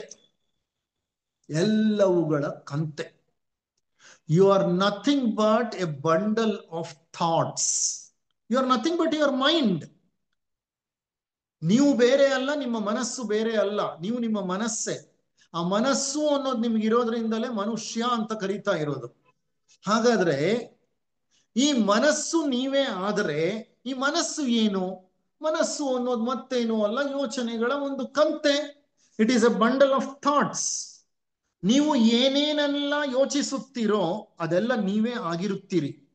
ಅವೆಲ್ಲವುಗಳನ್ನು ಒಟ್ಟಿಗೆ ಸೇರಿಸಿದಾಗ ಅದು ನಾನೇ, ನನ್ನ ಅಹಂ, ನನ್ನ ವ್ಯಕ್ತಿತ್ವ, ನನ್ನ ಉನ್ನತಾತ್ಮ, ನನ್ನ ದೇವರು, ನೀವ್ ಏನಾದ್ರೂ ಕರ್ಕೊಳ್ಳಿ, ಅದೆಲ್ಲ ನೀವೇ ಆಗಿರ್ತೀರಿ. ಹೌದಾ ಅಲ್ವಾ? ನೀವೇನಾದ್ರೂ ಹೇಳಿ, ನಿಮ್ಮ ಅಹಮ್ಮೋ, ನಿಮ್ಮ ವ್ಯಕ್ತಿತ್ವವೋ, ನಿಮ್ಮ ಉನ್ನತಾತ್ಮವೋ, ನಿನ್ನ ದೇವರೋ, ಎಲ್ಲವನ್ನೂ ಸೇರಿಸಿದಾಗ ನೀವೇನಾಗಿರ್ತೀರೋ ಅದು. ಇದನ್ನೆಲ್ಲ ನಾನೇ ಹುಡುಕಿರುವುದು, ಕಂಡು ಹಿಡಿದಿರುವುದು. ಇದನ್ನೆಲ್ಲ ಒಟ್ಟಿಗೆ ಸೇರಿಸಿದ್ದಾದರೂ ಯಾರು? ನನ್ನ ನಂಬಿಕೆಗಳು, ವಿಶ್ವಾಸಗಳು, ಅಂಧಶ್ರದ್ಧೆಗಳು, ಆಚಾರಗಳು, ವಿಚಾರಗಳು, ಸಂಪ್ರದಾಯಗಳು, ನನ್ನ ಮೂಢನಂಬಿಕೆಗಳು, ನನ್ನ ಗತ, ನನ್ನ ಭವಿಷ್ಯ, ಇದನ್ನೆಲ್ಲ ಸೃಷ್ಟಿ ಮಾಡ್ಕೊಂಡಿರೋರು ಯಾರು? ಮತ್ಯಾರು ಅಲ್ಲ, ನಾನೇ. ನಾನೇ ಅದನ್ನ ಸೃಷ್ಟಿಸಿಕೊಂಡಿರೋದು. ಹೇಗೆ? ನನ್ನ ಅನುಭವಗಳ ಮೂಲಕ. ನನ್ನ ಅನುಭವಗಳ ಮೂಲಕ ನಾನು ಯಾರು ಅನ್ನೋದನ್ನ ನಾನು ಸೃಷ್ಟಿ ಮಾಡ್ಕೊಂಡ್ಬಿಟ್ಟಿದ್ದೀನಿ. ಈ ಎಲ್ಲ ವಿಭಜನೆಗಳನ್ನ ಮಾಡಿದವರಾರು? ಯಾರು ಹೇಳಿದರು ನಾನೊಬ್ಬ ಹಿಂದೂ, ನಾನೊಬ್ಬ ಮುಸಲ್ಮಾನ, ನಾನೊಬ್ಬ ಕ್ರೈಸ್ತ ಅಂತ? ಯಾರು ದೇಶ ದೇಶಗಳ ನಡುವೆ ಒಡಕನ್ನು ಮೂಡಿಸಿದರು? ಯೋಚನೆಯಲ್ಲವೇ? ಇಷ್ಟು ವಿಭಜನೆಗಳು ಯಾವುದರಿಂದ ಆಗ್ತಾ ಇದೆ? ಯೋಚನೆಗಳಿಂದ.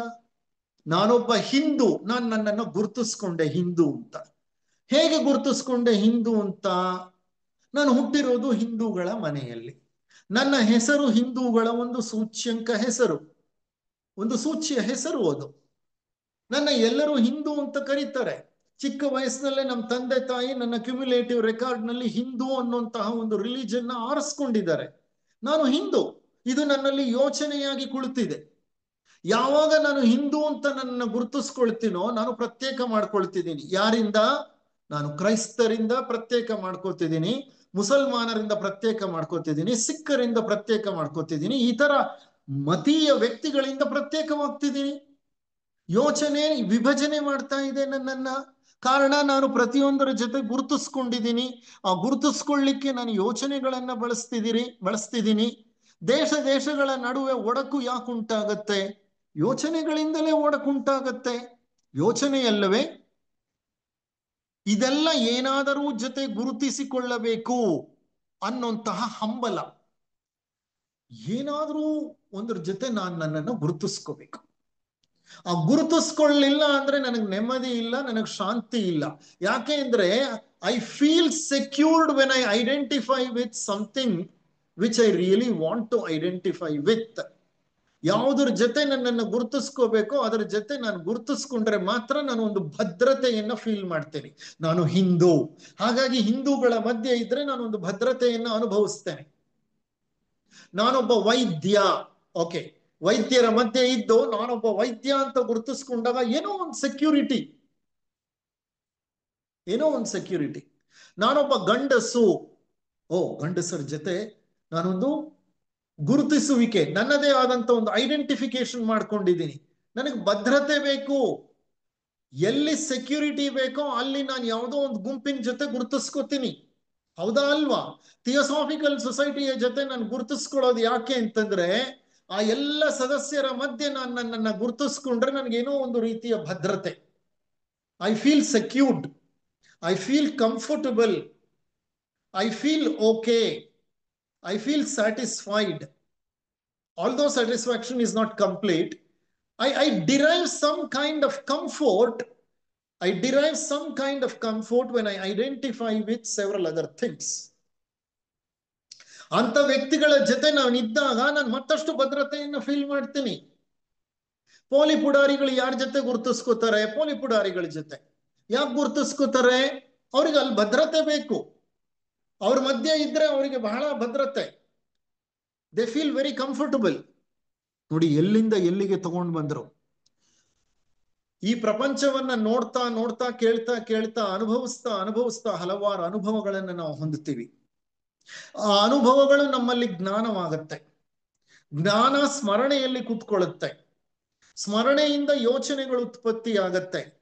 ಆ ಯೋಚನೆಗಳು ನಮ್ಮನ್ನ ವಿಭಜಿಸುತ್ತವೆ. ಈ ವಿಭಜನೆ ಆಗ್ತಾ ಇದ್ದಾಗ ನಾವು ನಮ್ಮನ್ನ ಪ್ರತ್ಯೇಕವಾಗಿ ಹಲವು ವಸ್ತು ತತ್ವ ವಿಚಾರ ಸಂಘ ಸಂಸ್ಥೆ ಸಿದ್ಧಾಂತಗಳ ಜೊತೆ ಗುರುತಿಸ್ಕೋತೀವಿ. ಯಾಕದ್ ಗುರುತಿಸ್ಕೋತೀವಿ? ನಮಗ್ ಭದ್ರತೆ ಬೇಕು, ನಮ್ಮ ಮನಸ್ಸಿಗೆ ಭದ್ರತೆ ಬೇಕು. ನೋಡಿದ್ದನ್ನ ವಿಭಜಿಸಿದ ನಂತರ ಯಾವುದೋ ಒಂದ್ರ ಜೊತೆ ನಾವು ನಮ್ಮನ್ನ ಐಡೆಂಟಿಫೈ ಮಾಡ್ಕೊಂಡ್ಬಿಟ್ರೆ ನಾವು ನಮ್ಮ ಜೀವನ ಸಾರ್ಥಕವಾಯ್ತು ಅಂತ ಅನ್ಕೋತೇವೆ. ಹೌದಾ ಅಲ್ವಾ? ಇದೆಲ್ಲದಕ್ಕೂ ಕಾರಣ ಏನಂದ್ರೆ ಭದ್ರತೆಯನ್ನ ಪಡೆಯಬೇಕೆಂಬ ಹಂಬಲ ಅಲ್ಲವೇ? ಹೌದಾ ಅಲ್ವಾ? ಗಮನಿಸಿ ನೋಡಿ. ನೋಡಿ, ಇದೆಲ್ಲ ಸರಳವಾದ ವಿಷಯಗಳು ಅಂತ ನಿಮ್ಗೆ ಅನ್ನಿಸ್ಬೋದು, ಆದ್ರೆ ಸರಳ ವಿಷಯಗಳಲ್ಲ. ಇವು ಬಹಳ ತಾರ್ಕಿಕವಾಗಿ ನೀಡಲ್ಪಟ್ಟಂತಹ ಸುಂದರ ವೈಜ್ಞಾನಿಕ ವಿಷಯ ವಿಚಾರಗಳು. ನಾನು ವೈಜ್ಞಾನಿಕವಾಗಿ ನಿಮ್ಮನ್ನು ಕರ್ಕೊಂಡು ಹೋಗ್ತಾ ಇದ್ದೀನಿ. ಅನುಭವಗಳಿಂದ ಪ್ರಾರಂಭವಾದದ್ದು ಯೋಚನೆಗಳನ್ನ ತಲುಪಿ ಯೋಚನೆಗಳ ಮೂಲಕ ನಾವು ನಮ್ಮನ್ನ ಗುರುತಿಸಿಕೊಳ್ಳುವ ಮಟ್ಟಕ್ಕೆ ಹೋಗಿ, ಆ ಗುರುತಿಸಿಕೊಂಡಾಗ ನಮ್ಮಲ್ಲಿ ಸಾರ್ಥಕ್ಯ ಭಾವ ಉಂಟಾಗತ್ತೆ. ಯಾಕೆಂದ್ರೆ ನಾವೇನೋ ಒಂದು ಭದ್ರತೆಯನ್ನ ಕಾಣ್ತೇವೆ. ನೋಡಿ, ಅಭದ್ರತೆ ಅನ್ನೋದು ನಮ್ಮಲ್ಲಿ ಆಳವಾಗಿ ಹುದುಗಿದೆ. ನೀವು ಒಪ್ಕೊಳ್ತಿರೋ ಬಿಡ್ತಿರೋ ಅದು ನಿಮಗೆ ಸಂಬಂಧಪಟ್ಟ ವಿಚಾರ. ನೀವು ಏನ್ ಇಲ್ಲ ಅಂದ್ರೂ ನಿಮ್ಮಲ್ಲಿ ಅಭದ್ರತೆ ಇದ್ದೇ ಇದೆ. ನೀವು ಎಷ್ಟೇ ಇಲ್ಲ ಅಂದ್ರೂ ಅದು ಇದ್ದೇ ಇದೆ. ಆ ಅಭದ್ರತೆ ಇರೋದ್ರಿಂದಲೇ ನಾವು ಹಲವಾರು ವ್ಯಕ್ತಿ, ವಸ್ತು, ವಿಷಯ, ವಿಚಾರಗಳು, ತತ್ವಗಳು, ಸಿದ್ಧಾಂತಗಳು, ನಂಬಿಕೆಗಳು, ಜಾತಿ, ಬುಡಕಟ್ಟು, ಪಂಗಡ ಇವೆಲ್ಲದರ ಜೊತೆ ಗುರುತಿಸ್ಕೊಂಡಿರೋದೇ ಅದೇ ಕಾರಣದಿಂದ. The worst problem that humanity is facing is that it strives for security. ಇದನ್ನ ರಜನೀಶ್ರು ಬಹಳ ಸುಂದರವಾಗಿ ಒಂದ್ ಕಡೆ ಹೇಳ್ತಾರೆ. ಭದ್ರತೆಯೇ ಇಲ್ಲದಂತಹ ಈ ಜಗತ್ತಿನಲ್ಲಿ ಭದ್ರತೆಯನ್ನ ಹುಡುಕುತ್ತಾ ಇಡೀ ಜೀವನವನ್ನು ಒಬ್ಬ ವ್ಯಕ್ತಿ ವ್ಯರ್ಥಪಡಿಸಿಕೊಳ್ತಾನಂತೆ. Insecurity is the name of life ಅಂತಾರೆ ಅವರು ರಜನೀಶ್ರು. ಅಭದ್ರತೆಯೇ ಜೀವನದ ಸಂಕೇತ. ನೋಡಿ, ಪ್ರಕೃತಿಯನ್ನ ಗಮನಿಸಿ ನೋಡಿ. ಎಲ್ಲ ಪ್ರಾಣಿಗಳು ಎಷ್ಟು ಅಭದ್ರತೆಯ ಮಧ್ಯೆ ಬದುಕುತ್ತವೆ, ಆದರೆ ನಮ್ಮಷ್ಟು ಅಭದ್ರವಾಗಿರುತ್ತವ? ಇಲ್ಲ, ಸ್ವಚ್ಛಂದವಾಗಿ ಓಡಾಡ್ಕೊಂಡಿರುತ್ತವೆ. ಆದ್ರೆ ನಾವೇನ್ ಮಾಡ್ತೀವಿ? ಪ್ರತಿ ಹಂತದಲ್ಲೂ ಭದ್ರತೆಯನ್ನು ಹುಡುಕ್ತೀವಿ. ಆ ಭದ್ರತೆಯನ್ನು ಹುಡುಕ್ತಾ ಪ್ರತ್ಯೇಕತೆಯನ್ನು ಸೃಷ್ಟಿ ಮಾಡ್ಕೋತೀವಿ. ಯೋಚನೆಗಳ ಮಡುವಿನಲ್ಲಿ ನಿಂತು ಬಿಡ್ತೀವಿ. ಈ ವಿಭಜನೆಯನ್ನ ಸೃಷ್ಟಿಸಿದವರಾರು? ಯಾರು ಈ ಡಿವಿಷನ್ಸ್ ನ ಕ್ರಿಯೇಟ್ ಮಾಡಿದ್ದು? ಯೋಚನೆಯೇ ಅಲ್ಲವೇ? Thought is always divisive. ಅರ್ಥ ಮಾಡ್ಕೊಳ್ಳಿ ಈ ಸ್ಟೇಟ್ಮೆಂಟ್ ನ. ಯೋಚನೆ ಯಾವಾಗಲೂ ವಿಭಜನಾತ್ಮಕ ಶಕ್ತಿಯನ್ನ ಹೊಂದಿರುತ್ತೆ. ಎಲ್ಲಿ ಯೋಚನೆ ಇದೆಯೋ ಅಲ್ಲಿ ವಿಭಜನೆ ಇರುತ್ತೆ. ಯೋಚನೆ ಪ್ರತಿಯೊಂದನ್ನು ಖಂಡವಾಗಿ ತುಂಡರಿಸಿ ಬಿಡುತ್ತೆ. ಅದು ವಿಶ್ಲೇಷಣೆಗೆ ಕಾರಣವಾಗುತ್ತೆ. ಹಾಗಾದ್ರೆ ಈ ವಿಭಜನೆಯನ್ನ ಸೃಷ್ಟಿಸಿದವರು ಯೋಚನೆಯೇ ಹೌದು. ಆದರೆ ಯೋಚನೆಯ ಹಿಂದೆ ಮತ್ತೇನೋ ಒಂದಿದೆ. ಹಾಗಾದ್ರೆ ಅದು ಯಾವುದು? ಕರೆಕ್ಟ್, ಯೋಚನೆನೇ ಪ್ರತಿಯೊಂದನ್ನು ವಿಭಜನೆ ಮಾಡೋದು. ಆದರೆ ಯೋಚನೆ ಹಿಂದೆ ಮತ್ತೇನೋ ಇದೆ. ಏನಿದೆ ಅದು? ಗಮನಿಸಿ ನೋಡಿ. ಅದು ಮತ್ತೇನೂ ಅಲ್ಲ, ಭದ್ರತೆಯನ್ನ ಹೊಂದುವ ಆಶೆಯಲ್ಲವೇ? ನಾನು ಭದ್ರತೆಯನ್ನ ಹೊಂದಬೇಕು, ಅದಕ್ಕೆ ನಾನು ಗುರುವನ್ನು ಹಿಂಬಾಲಿಸುತ್ತೇನೆ. ಆತ ನನಗೆ ಭದ್ರತೆಯನ್ನ ಒದಗಿಸಿಕೊಡುತ್ತಾನೆ. ನಾನು ನನ್ನ ಪತ್ನಿಯೊಂದಿಗೆ ಇದ್ದರೆ ಭದ್ರತೆಯನ್ನ ಅನುಭವಿಸುತ್ತೇನೆ. ನಾನು ಒಂದು ದೇಶದ ಸರಹದ್ದಿನ ಒಳಗಿದ್ದರೆ ನಾನು ಭದ್ರತೆಯನ್ನ ಅನುಭವಿಸ್ತೇನೆ. ಆ ದೇಶದ ಜೊತೆ ನಾನು ಗುರುತಿಸಿಕೊಂಡಿದ್ದೇನೆ. ಆ ದೇಶವನ್ನ ದಾಟಿ ಆ ಕಡೆಗೆ ಹೋದ್ರೆ ನನಗೆ ಭದ್ರತೆ ಹೊರಟು ಹೋಗುತ್ತೆ. ನಾನು ಸುರಕ್ಷಿತನಾಗಿರಬೇಕು, ನನಗೆ ಭದ್ರತೆಯು ಬೇಕು. ಹಾಗಾಗಿ ಸಂಬಂಧಗಳ ನಡುವೆ ಅದನ್ನು ಹುಡುಕುತ್ತೇನೆ, ಬಯಸುತ್ತೇನೆ. ನನಗೆ ಭದ್ರತೆ ಬೇಕು. ಈ ಹಂಬಲ ಬಹಳ ಆಳವಾಗಿ ಉಳಿದು ಬಿಟ್ಟಿದೆ. ಆ ಭದ್ರತೆಯನ್ನ ಹುಡುಕ್ತಾ ಪ್ರತ್ಯೇಕತೆಗೆ ಕಾರಣವಾಗ್ತೇನೆ. ಯಾವುದೋ ಪಂಗಡಕ್ಕೋ, ಯಾವುದೋ ಜಾತಿಗೋ, ಯಾವುದೋ ಬುಡಕಟ್ಟಿಗೋ, ಯಾವುದೋ ವೃತ್ತಿಗೋ ನಾನು ನನ್ನನ್ನ ತಗಲು ಹಾಕೊಳ್ತೇನೆ, ನನ್ನನ್ನು ನಾನು ಗುರುತಿಸಿಕೊಳ್ತೇನೆ. ನಮಗೆಲ್ಲ ಭದ್ರತೆ ಬೇಕು, ಆದರೆ ನಾವು ಪ್ರಶ್ನಿಸುವುದೇ ಇಲ್ಲ. ಭದ್ರತೆ ಎಂಬುದಿದೆಯೇ? ನಮಗೆಲ್ಲ ಭದ್ರತೆ ಬೇಕು, ಆದರೆ ನಿಜವಾಗ್ಲೂ ಭದ್ರತೆ ಇದೆಯಾ? ಭದ್ರತೆ ಅನ್ನೋದು ಏನಾದ್ರೂ ಇದೆಯಾ? ಈ ಜಗತ್ತಿನಲ್ಲಿ ಯಾವುದಾದರೂ ಒಂದು ಸ್ಥಳವಿದೆಯಾ ನಾನು ಸುರಕ್ಷಿತವಾಗಿರುವಂಥದ್ದು?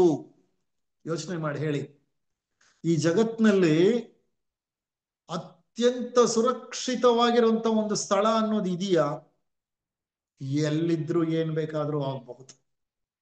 ನಿಮ್ ಮನೆಯಲ್ಲಿ ಕುಳಿತುಕೊಂಡಿದ್ರು ಭೂಕಂಪ ಆಗಬಹುದು, ಹೌದಾ ಅಲ್ವಾ? ನೀವು ಮರ ಹತ್ತಿ ಮೇಲೆ ಹೋದ್ರೂ ಜಾರಿ ಬೀಳಬಹುದು. ನೀವು ನದಿ ನೀರಿನಲ್ಲಿ ಇಳಿದ್ರೂ ತಪ್ಪಿಸ್ಕೊಳ್ಳಿಕ್ಕೆ ಏನೋ ಅಭದ್ರತೆಯನ್ನ ನೀವು ನೀರಿನಲ್ಲಿ ಮುಳುಗಬಹುದು. ಏರೋಪ್ಲೇನ್ ಅಲ್ಲಿ ಹೋಗ್ತಾ ಇದ್ರು ನಿಮ್ಮ ಏರೋಪ್ಲೇನ್ ಕೆಳಗೆ ಬೀಳಬಹುದು. ಎಲ್ಲಿದೆ ಭದ್ರತೆ? 100% ಸೆಕ್ಯೂರಿಟಿ ಅನ್ನೋದು ಏನಾದ್ರೂ ಇದೆಯಾ? ಈ ಜಗತ್ನಲ್ಲಿ ಯಾವ್ದಾದ್ರೂ ಅಂತ ಒಂದು ಸ್ಥಳ ಇದೆಯಾ? ನೀವು ನಿಮ್ಮ ಪತ್ನಿಯನ್ನು ಅವಿಶ್ವಾಸದಿಂದ ನೋಡುತ್ತೀರಿ, ಆಕೆಯೂ ನಿಮ್ಮನ್ನು ಅವಿಶ್ವಾಸದಿಂದ ನೋಡುತ್ತಾಳೆ. ಕಚೇರಿಯಲ್ಲಿ ನಿಮ್ಮ ಬಾಸ್ನ ಮೇಲೆ ನಿಮಗೆ ಅವಿಶ್ವಾಸ, ಕಾರಣ ನಿಮಗೆ ಆ ಸ್ಥಾನ ಬೇಕು. ಇದೆಲ್ಲವನ್ನೂ ಕೇಳಿಸಿಕೊಂಡು ನಿಮಗೆ ನಗು ಬರಬಹುದು. ಇದೇನು ಹೀಗೆ ಮಾತನಾಡ್ತಿದ್ದಾರೆ ಜಿಡ್ಡು ಕೃಷ್ಣಮೂರ್ತಿಗಳು ಅಂತ ನಿಮಗೆ ನಗು ಬರಬಹುದು. ಆದರೆ ಈ ಪ್ರಪಂಚದಲ್ಲಿ ಪ್ರತಿ ಮನುಷ್ಯನು ಸುರಕ್ಷಿತ, ಭದ್ರತೆಯಿಂದ ಕೂಡಿದ, ಸ್ಪರ್ಧೆ ಇಲ್ಲದ, ಗೋಳಾಟವಿಲ್ಲದ, ಕಿರುಕುಳವಿಲ್ಲದ ಸ್ಥಾನವೋ ಸ್ಥಳವನ್ನು ಅರಸುತ್ತೀರಿ ಅಲ್ಲವೇ? ಒಪ್ಪಪ್ಪ, ಎಷ್ಟು ಪದಗಳನ್ನ ಬಳಸ್ತಾರೆ ನೋಡಿ ಅವರು. ಮನುಷ್ಯ ಯಾವಾಗ್ಲೂ ಸುರಕ್ಷಿತ, ಭದ್ರತೆಯಿಂದ ಕೂಡಿದ, ಯಾರೂ ನನಗೆ ಚಾಲೆಂಜ್ ಅಥವಾ ಸವಾಲು ಮಾಡುವಂತಹ ಸ್ಪರ್ಧಾತ್ಮಕ ಪರಿಸರವನ್ನ ಉತ್ಪತ್ತಿ ಮಾಡುವ ವ್ಯಕ್ತಿಗಳು ಇಲ್ಲದ, ಗೋಳಾಟವಿಲ್ಲದ, ಕಿರುಕುಳವಿಲ್ಲದ ಒಂದು ಸ್ಥಾನವೋ ಸ್ಥಳವೋ ಅಧಿಕಾರವೋ ನೀವು ಅರಸ್ತಾ ಇರ್ತೀರಿ, ಹುಡುಕ್ತಾ ಇರ್ತೀರಿ ಅಲ್ವಾ? ನಿಮಗೆ ಅದೆಲ್ಲ ಬೇಕು. ಆದರೆ ನೀವು ಒಂದು ಪ್ರಶ್ನೆ ಕೇಳಿಕೊಳ್ಳುವುದಿಲ್ಲ, ಮೂಲತಃ ಭದ್ರತೆ ಅನ್ನುವುದು ಇದೆಯೇ? ನಿಮಗೆ ಭದ್ರತೆ ಬೇಕೆನ್ನುವುದಾದರೆ ಮೊದಲು ಕೇಳಿಕೊಳ್ಳಬೇಕಾದುದು ಮೊಟ್ಟ ಮೊದಲನೆಯದಾಗಿ ಭದ್ರತೆ ಎಂಬುದಿದೆಯೇ? ನೀವು ಹುಟ್ಟಿರೋದೇ ಎಂತ ಪ್ರಪಂಚದಲ್ಲಿ ಅಂದ್ರೆ ಅಲ್ಲಿ ಭದ್ರತೆ ಅನ್ನೋದೇ ಇಲ್ಲ. ಯಾವುದಕ್ಕೂ ಭದ್ರತೆ ಇಲ್ಲ. ನಿಮ್ಮ ಪ್ರಾಣಕ್ಕೆ ನೀವು ಭದ್ರತೆಯನ್ನು ಕೊಡ್ಲಿಕ್ಕೆ ಸಾಧ್ಯ ಇಲ್ಲ. ಯಾವಾಗ ಬೇಕಾದ್ರೂ ಆ ಪ್ರಾಣ ನಿಮ್ಮನ್ನ ಬಿಟ್ಟು ಅಗಲಿ ಹೋಗಬಹುದು. ನಿಮ್ ಶರೀರಕ್ಕೆ ಭದ್ರತೆ ಕೊಡ್ಲಿಕ್ಕಾಗತ್ತಾ? ನಿಮ್ಮ ಆಸ್ತಿಗೆ ಭದ್ರತೆ ಕೊಡ್ಲಿಕ್ಕಾಗತ್ತಾ? ಅಧಿಕಾರಕ್ಕೆ ಭದ್ರತೆ ಕೊಡ್ಲಿಕ್ಕಾಗತ್ತಾ? ನಿಮ್ಮ ಹೆಂಡತಿ ಮಕ್ಕಳಿಗೆ ನೀವು ಶಾಶ್ವತವಾಗಿ ಭದ್ರತೆ ಕೊಡ್ಲಿಕ್ಕಾಗತ್ತಾ? ಯಾವುದಕ್ಕೂ ಭದ್ರತೆ ಕೊಡಕ್ಕಾಗಲ್ಲ. ಇದೊಂದು ಅಭದ್ರತೆಯ ಕ್ಷೇತ್ರ. ಅಭದ್ರತೆಯ ಕ್ಷೇತ್ರದ ಒಳಗೆ ಬಂದು ನೀವು ಯಾವಾಗ್ಲೂ ಭದ್ರತೆಯನ್ನು ಹುಡುಕ್ತಾ ಇರ್ತೀರಿ. ಇದೊಂದು ಅನಿಶ್ಚಿತ ಕ್ಷೇತ್ರ. ಇಲ್ಲಿ ಏನು ಬೇಕಾದ್ರೂ ನಡೀಬಹುದು. ಜಗತ್ತಿರೋದೇ ಹಾಗೆ. ಅನಿಶ್ಚಿತತೆಗಳ ಮಧ್ಯೆ ನೀವು ನಿಶ್ಚಿತತೆಯನ್ನ ಬೇಕು ಅಂತ ಬೇಡ್ಕೋತೀರಿ. ಅದಕ್ಕೋಸ್ಕರ ಜೀವನ ಎಲ್ಲ ತೊಳಲಾಡ್ತೀರಿ. ನಾಳೆ ಏನಾಗ್ಬಿಡ್ತೀವೋ ಆಗ್ಬಿಡುತ್ತೋ ಅಂತ ದುಡ್ಡೆತ್ತಿಡ್ತೀರಿ. ನಾಳೆ ಏನಾಗ್ಬಿಡುತ್ತೋ ಅಂತ ಒಡವೆಗಳನ್ನ ಎತ್ತಿಡ್ತೀರಿ. ನಾಳೆ ಇನ್ನೇನಾಗತ್ತೋ ಅಂತ ಮನೆಯಲ್ಲಿ ಎಲ್ಲ ಬೇಕಾಗಿರುವಂತಹ ಆಹಾರ ಸಾಮಗ್ರಿಗಳನ್ನೆಲ್ಲ ತಂದು ತುಂಬಿಡ್ತೀರಿ. ಗಮನಿಸಿ ನೋಡಿ, ಕೋವಿಡ್ ಟೈಮ್ನಲ್ಲಿ ಏನಾಯ್ತು? ಕೋವಿಡ್ ಬಂದು ಅಂಗಡಿಗಳು ಮುಚ್ಚೋ ಸಂದರ್ಭ ಬಂದಾಗ ಎಲ್ಲರೂ ಅಂಗಡಿಗಳಿಗೆ ನುಗ್ಗಿ ತಿಂಗಳಿಗೆ 5 ಕಿಲೋ ಮನೆಗೆ ಅಕ್ಕಿ ಬೇಕು ಅಂತಂದ್ರೆ 20 ಕಿಲೋ ಕೊಂಡ್ಕೊಂಡ್ರು. ಯಾಕೆಂದ್ರೆ ನಾಳೆ ಏನಾಗತ್ತೋ ಏನೋ, ಅಕ್ಕಿ ಸಿಕ್ಲಿಲ್ಲ ಅಂದ್ರೆ ನಾನು ಏನ್ ಮಾಡೋದು? ಈ ಅಭದ್ರತೆ ಅನ್ನೋದು ನಮ್ಮನ್ನ ಬಹಳ ಕಾಡುತ್ತೆ.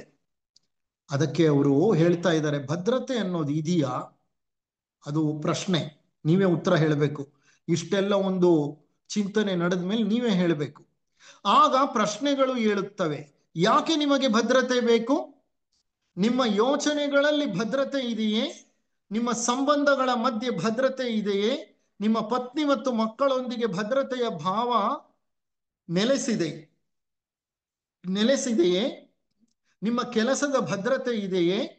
ನೀವು ಪ್ರಾಧ್ಯಾಪಕರಾಗಿರಬಹುದು, ನಿಮಗಿಂತ ಉನ್ನತ ಪ್ರಾಧ್ಯಾಪಕರಿದ್ದಾರೆ, ಆದ್ದರಿಂದ ನೀವು ವಿಶ್ವವಿದ್ಯಾಲಯದ ವೈಸ್ ಚಾನ್ಸಲರ್ ಆಗಬೇಕೆಂದು ಅಂದ್ಕೊಳ್ತೀರಿ, ಹೌದಾ ಅಲ್ವಾ? ಐ ಎಮ್ ಎ ಪ್ರೊಫೆಸರ್, ನಾನು ಹೆಡ್ ಆಫ್ ದ ಡಿಪಾರ್ಟ್ಮೆಂಟ್ ಆಗಬೇಕು, ಹೆಡ್ ಆಫ್ ದ ಡಿಪಾರ್ಟ್ಮೆಂಟ್ ಆದ್ಮೇಲೆ ನಾನು ಪ್ರಿನ್ಸಿಪಲ್ ಆಗಬೇಕು, ನಾನು ಪ್ರಿನ್ಸಿಪಲ್ ಆದ್ಮೇಲೆ ನಾನು ಯೂನಿವರ್ಸಿಟಿ ವೈಸ್ ಚಾನ್ಸಲರ್ ಆಗಬೇಕು. ಯಾಕೆಂದ್ರೆ ನಿಮಗೆ ಭದ್ರತೆ ಅನ್ನೋದಿಲ್ವೇ ಇಲ್ಲ. ಹಾಗಾದರೆ ಭದ್ರತೆ ಎಲ್ಲಿ? ಭದ್ರತೆ ಅನ್ನುವುದು ಇಲ್ಲವಿರಬಹುದು. ಸ್ವಲ್ಪ ಚಿಂತನೆ ಮಾಡಿ. ಭದ್ರತೆ ಅಂದ್ರೆ ಏನ್ ಗೊತ್ತಾ? ಆಶೆಯೇ ಇಲ್ಲದಿರುವುದು. ಬಹಳ ಸಿಂಪಲ್ ಈಕ್ವೇಶನ್ ಇದು. ಭದ್ರತೆ ಅನ್ನೋದು ಎಲ್ಲಿರುತ್ತೆ ಅಂದ್ರೆ, ಎಲ್ಲಿ ಆಶೆ ಇಲ್ವೋ ಅಲ್ಲಿ ಭದ್ರತೆ ಇರುತ್ತೆ. ಎಲ್ಲಿ ಆಶೆ ಇದೆಯೋ ಅಲ್ಲಿ ಭದ್ರತೆ ಇರೋದಿಲ್ಲ. ಭದ್ರತೆಯನ್ನು ಹೊಂದುವ ಒತ್ತಾಯವೇ ನಿಮ್ಮಲ್ಲಿ, ನಿಮ್ಮ ಮನೆಗಳಲ್ಲಿ, ಕಚೇರಿಗಳಲ್ಲಿ, ಕಾರ್ಖಾನೆಗಳಲ್ಲಿ, ಪಾರ್ಲಿಮೆಂಟುಗಳಲ್ಲಿ ಭದ್ರತೆ ಇದೆಯೇ?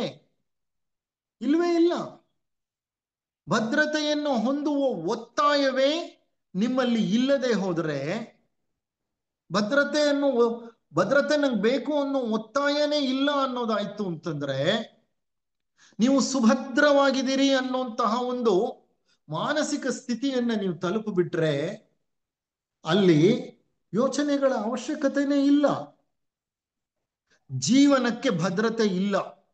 ಜೀವನ ಇರುವುದು ಜೀವಿಸಲಿಕ್ಕಾಗಿ, ಸಮಸ್ಯೆಗಳನ್ನು ಸೃಷ್ಟಿಸಲಿಕ್ಕಾಗಿ ಅಲ್ಲ. ನಂತರ ಆ ಸಮಸ್ಯೆಗಳನ್ನು ಪರಿಹರಿಸಲಿಕ್ಕೂ ಅಲ್ಲ. ಜೀವನ ಇರುವುದು ಜೀವಿಸಲಿಕ್ಕಾಗಿ ಮಾತ್ರ. ಮತ್ತು ಆ ಜೀವ ಮರಣಿಸಲೇಬೇಕು. ಅದು ನಮ್ಮ ಭಯಗಳಲ್ಲಿ ಒಂದು ಮೂಲ ಭಯ, ಅದೇ ಮರಣ ಭಯ. ಜೀವನ ಇರುವುದು ಜೀವಿಸಲಿಕ್ಕಾಗಿ, ಆದರೆ ನಾವು ಜೀವನವನ್ನ ಏನ್ ಮಾಡಿದೀವಿ? ಸಮಸ್ಯೆಗಳನ್ನ ಪರಿಹರಿಸಲಿಕ್ಕಾಗಿ ಇಟ್ಕೊಂಡಿದೀವಿ. ಜೀವನ ಇರೋದು ಜೀವಿಸ್ಲಿಕ್ಕೆ, ಆದ್ರೆ ನಾವು ಜೀವನವನ್ನು ಏನ್ ಮಾಡ್ಕೊಂಡಿದೀವಿ? ಸಮಸ್ಯೆಗಳನ್ನ ಪರಿಹರಿಸಲಿಕ್ಕಾಗಿ ಪರಿವರ್ತಿಸಿಕೊಂಡು ಬಿಟ್ಟಿದ್ದೀವಿ. ಈ ಸಮಸ್ಯೆಗಳನ್ನ ಸೃಷ್ಟಿ ಮಾಡಿದವರು ಯಾರು? ನಾನು, ನನ್ನ ಅನುಭವಗಳು, ನನ್ನ ಸ್ಮರಣೆ, ನನ್ನ ಜ್ಞಾನ, ನನ್ನ ಯೋಚನೆ, ನನ್ನ ಭದ್ರತೆಗಾಗಿ ಬೇಕಾಗುವ ಆಶೆ, ಇವೆಲ್ಲ ಇಂಥ ಸಮಸ್ಯೆಗಳನ್ನ ಸೃಷ್ಟಿ ಮಾಡ್ಕೊಂಡ್ಬಿಟ್ಟಿದೆ. ಈ ಸಮಸ್ಯೆಗಳನ್ನ ಪರಿಹರಿಸ್ತಾ ಅಂಧನ ಹಾಗೆ ಜೀವನ ಮಾಡ್ತೇನೆ.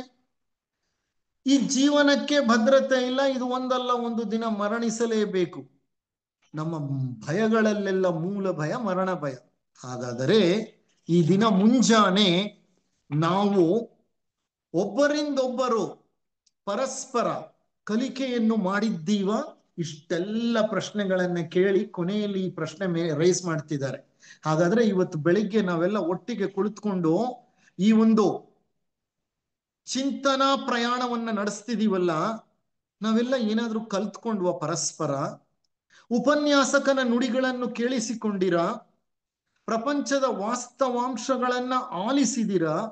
ಏಕೆಂದರೆ ನೀವೇ ಪ್ರಪಂಚ, ಯು ಆರ್ ದ ವರ್ಲ್ಡ್. ವಾಸ್ತವಕ್ಕೂ ಕಲ್ಪನೆಗೂ ಮೂಲಭೂತ ವ್ಯತ್ಯಾಸವಿದೆ. ಎಂದಿಗೂ ಕಲ್ಪನೆ ಅನ್ನುವುದು ವಾಸ್ತವವಲ್ಲ. ಮೈಕ್ರೋಫೋನ್ ಎನ್ನುವ ಪದ ಮೈಕ್ರೋಫೋನ್ ಅಲ್ಲ.